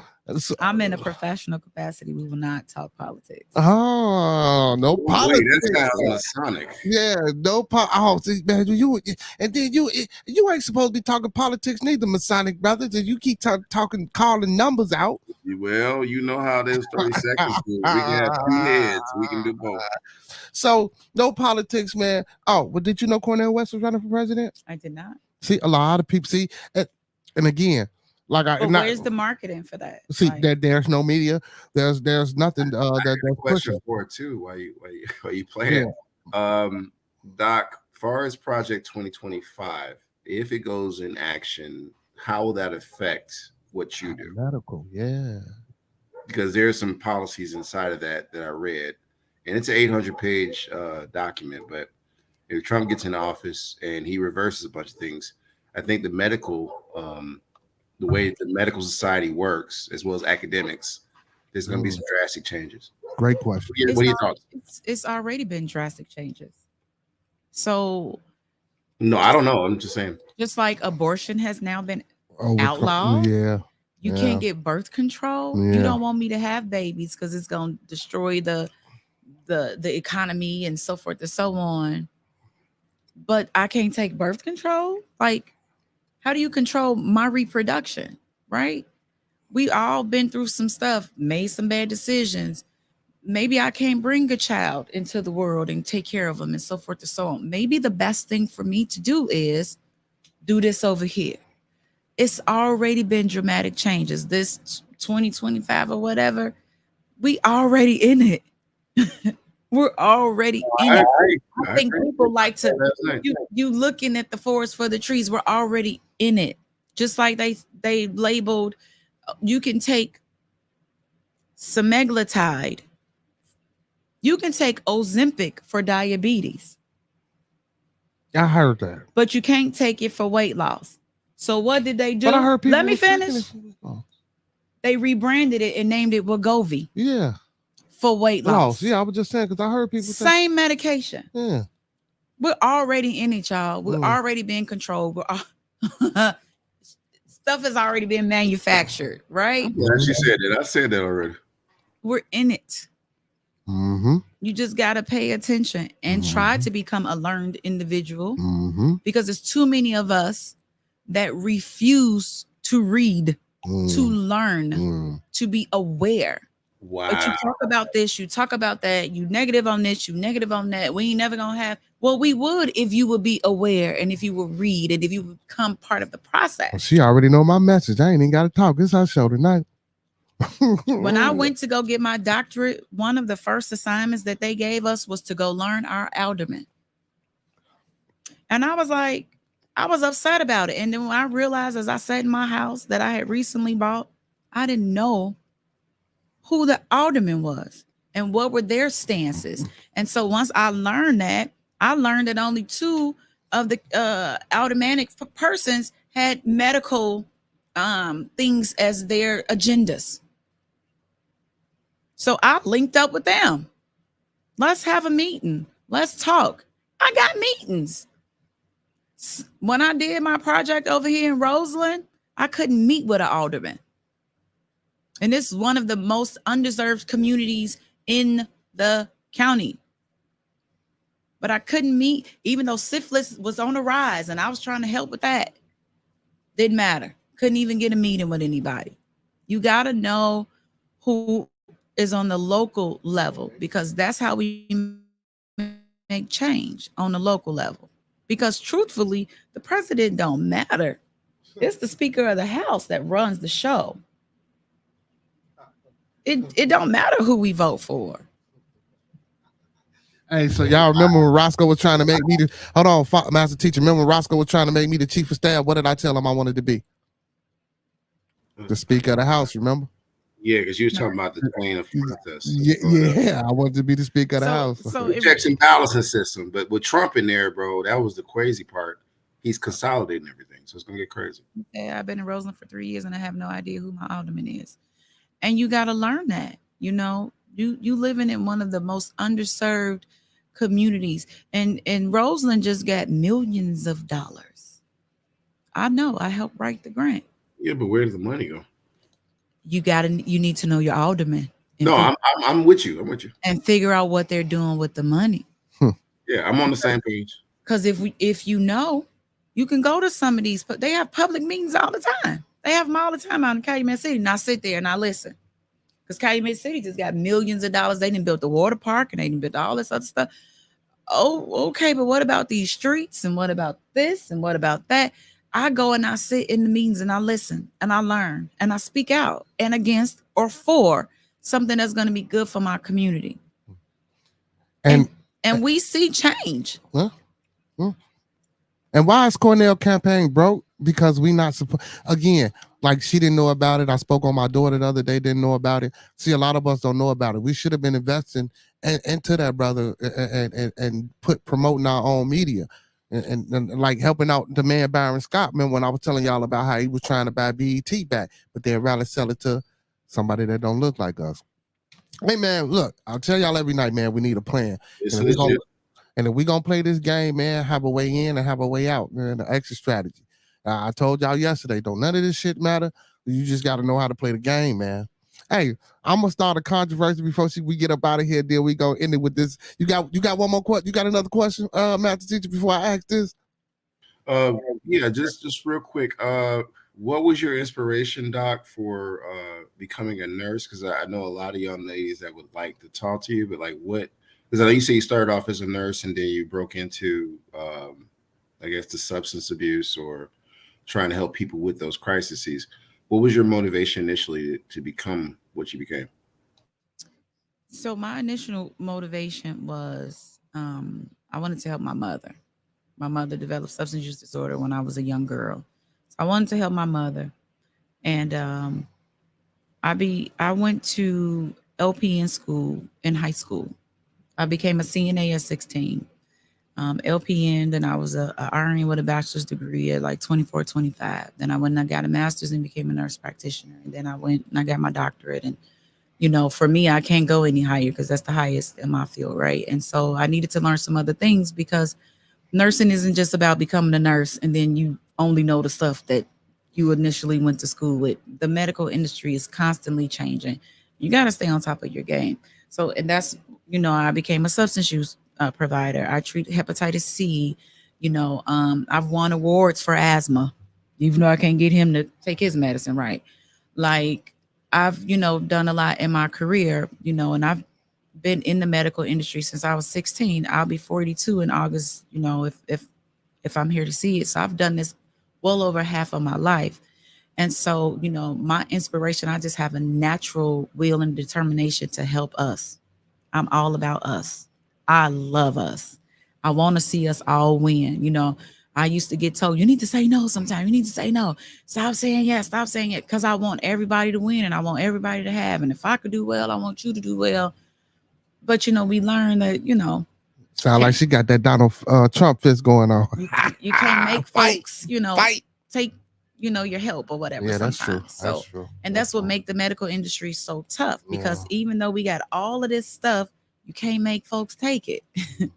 You know, you can't make folks do what they gonna do, and that's why it makes billions of dollars. You know, pharmaceutical companies and stuff like that because we won't act right. So especially our folks, but that's another conversation. Yeah, so I would love to have you back on so I can really sit down and because I know you did the presentation, but I would love to have you come back on whenever you can and in the future so we can just really sit down and you know, just ask you some, you know, some questions about you. Not you know, not an interrogation, but you know, just to get to know you more like I guess you could say like an informal interview, but you know, because there's some more questions that I would like to ask, but you know, we running out of time. But I will ask this last question. Should we have a woman? You vote for a woman to be president? Yes or no? I had to. Yes or no? Just yes or no. So, or would you like to see a woman president? So, master teacher already kind of veered me into politics on the slide. yeah. We good at that. So I ain't doing it. Oh man. So no Trump, no Biden, or no woman. That's a wise doctor. Hey man. With that being said, man, master teacher, go ahead and close us out, man. So we go ahead and get up out of here. No, I mean it's cool, man. I was like, I took my son home. I had the same conversation with him about, you know, drugs, opioids, all that. And you know, he's going back to college, and he you know promised me. That's why I'm glad I heard this show. He promised me he'll go cold turkey. So that's a good thing. But at the same time, it's like I understand he does it like I do it for martial arts reasons. And most drugs that we do is for anti-inflammatory type of reasons. Like, so if you overextend your leg or overextend your arm, you don't feel no pain. It gives you euphoria where you just work out. But when it comes to what she's talking about, this is what I address all the time with my students. So it's overall, Doc, I understand it might not be shareable. I'm pretty sure I'm gonna bug our sorry, I almost called you your name. Be good for your information. That's cool though. We want them to know my name. So when they go in the voting polls, they can vote for me, right? I don't know what your format is, bro. Yeah. Don't do that no more. Correct myself. Right. You'll let me finish because your show over with. Go ahead, bro. All I'm saying is she was an awesome speaker. She came with the books. Rush is a great hospital. UIC, I know about them. I work with them in terms of physics devices and stuff. So, you know, you had a great guest, and ma'am, my hats off to you. Great job in what you do. The kids need it. I think the adults need it more, but the youth, you know, that's the next generation. So with that said, y'all have a great night. I appreciate everything I heard, and I'll tune in next time, bro. Thank you. Hey man, this is Thumpin Thursday, man. The last show of the week before we come back to the people, man. So, as always, man, it's a pleasure when Master Teacher come on. So Doc, man, tell us something, man. So we closing out. Tell the people something you want the people to hear. Whether it's a message to the older people, to the younger people. Tell the people something you want them to know, something you want them to get in tune with, or something you want them to keep doing. Before we get up out of here. Support local Black businesses. That's what I want to say. Like, you know, we talk about so much, but we have to support one another. I have a clinic. I keep saying my little business, but it's a big deal because who do you know owns a clinic, right? So I had to stop saying that because I had to start supporting myself and my own mindset. So, you know, I'm thankful to have it. And I appreciate the people that come out and support me in that. And so we got to support Black-owned businesses, you know, because then we can network and we can create, you know, our own Black Wall Street. You know, that it was a thing at one time. So that's what we need to do. We got to support one another. Now, I'm not saying those who got that bad customer service who can't. I ain't saying that, because you have to have a responsibility for your business and to your customers. And people, we gonna choose who treat us right. I ain't gonna spend no money for you to talk to me crazy or treat me bad, but please support local Black businesses. Man, y'all heard what she said, man. Hey, so, you know, man, like I tell y'all every night, man, I love y'all. I appreciate y'all for tuning in to another great episode of Bearded Conversation, man. And just keep tuning in for some more great things, and hopefully, man, we can get the Dot back in the building, you know what I'm saying, and maybe just get on as a guest or a special guest host, you know, and we could talk about a few things and get her outside her profession so she can get a little bit more loose and comfortable. So with that being said, man, anyway, like I said, with that being said, man, like the man to my left would usually say, but he ain't here in the building, man. Mr. Roscoe P, Mr. Another good one, man. All Black, I see we changed it. All my beautiful people, man. Everybody need their superhero theme music. So with that being said, let me give my beautiful people and my fellow Beardonians their superhero theme music. And we out of here, y'all.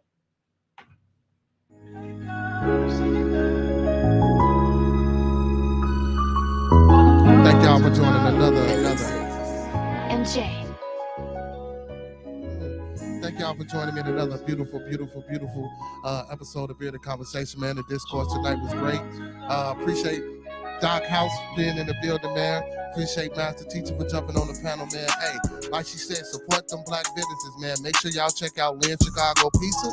Make sure y'all check out Cafe where grown folks play, Dan Soul Food and Bakery, and don't forget about the House of Health and Wellness, man. Located in Calumet City. Y'all know the address, 1400 Torres Avenue, Suite 213. First and foremost, man, big ups to all my followers, fans, viewers, and subscribers, man. Don't forget to like, comment, subscribe, and thumb up the video. Secondly, man, big ups to the best moderators in the podcasting game, man. I got Young Boy Maya Bucks, I got TLS, I got Master Teacher Fox Dot, Preston McKenzie, and my big bro bringing up the real for show, Professor Remo Williams. And I can't forget about the Queens, man. I got Miss Gigi, Gaming Palace. I got Miss Starworth Marcus LLC. And last but not least, I got Miss Cece Craving Carefully. Hey, man, I love y'all. Grand rising to all my overseas brothers and sisters. And good night to all my in-state melanated brothers and sisters, y'all. And don't forget, 8/21/24, Bearded Conversation. We'll be doing this first youth event / back to school rally, man. Support. Donate if y'all can't be there in the physical, man. Hit that cash app, $BeardedBuckZ with a Z. That's $BeardedBuckZ with a Z. And for those in the back that ain't hear me, man, that's $BeardedBuckZ with a Z. And like I tell y'all every night, man, those that fuck with us. Those that don't, fuck with us anyway, man. Same black time, same black channel. Make sure you check your boy out every Monday through Thursday, 9 to 11, 9 p.m. Central, man. And with that being said, y'all, we gonna let this play, and we out.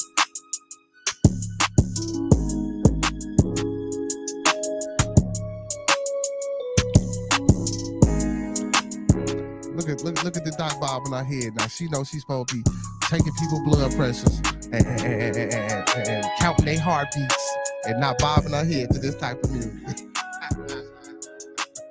whatever. Say whatever. Hey, there. Hey, man, it was a good show, man. So we gotta have you back on, man. You gonna come back and join us? Yeah. Okay, she said she gonna come back, y'all. Hey, we out of here, man. Good night. Grand Rising. I love my beautiful people, my fellow Buildonians. We out of here.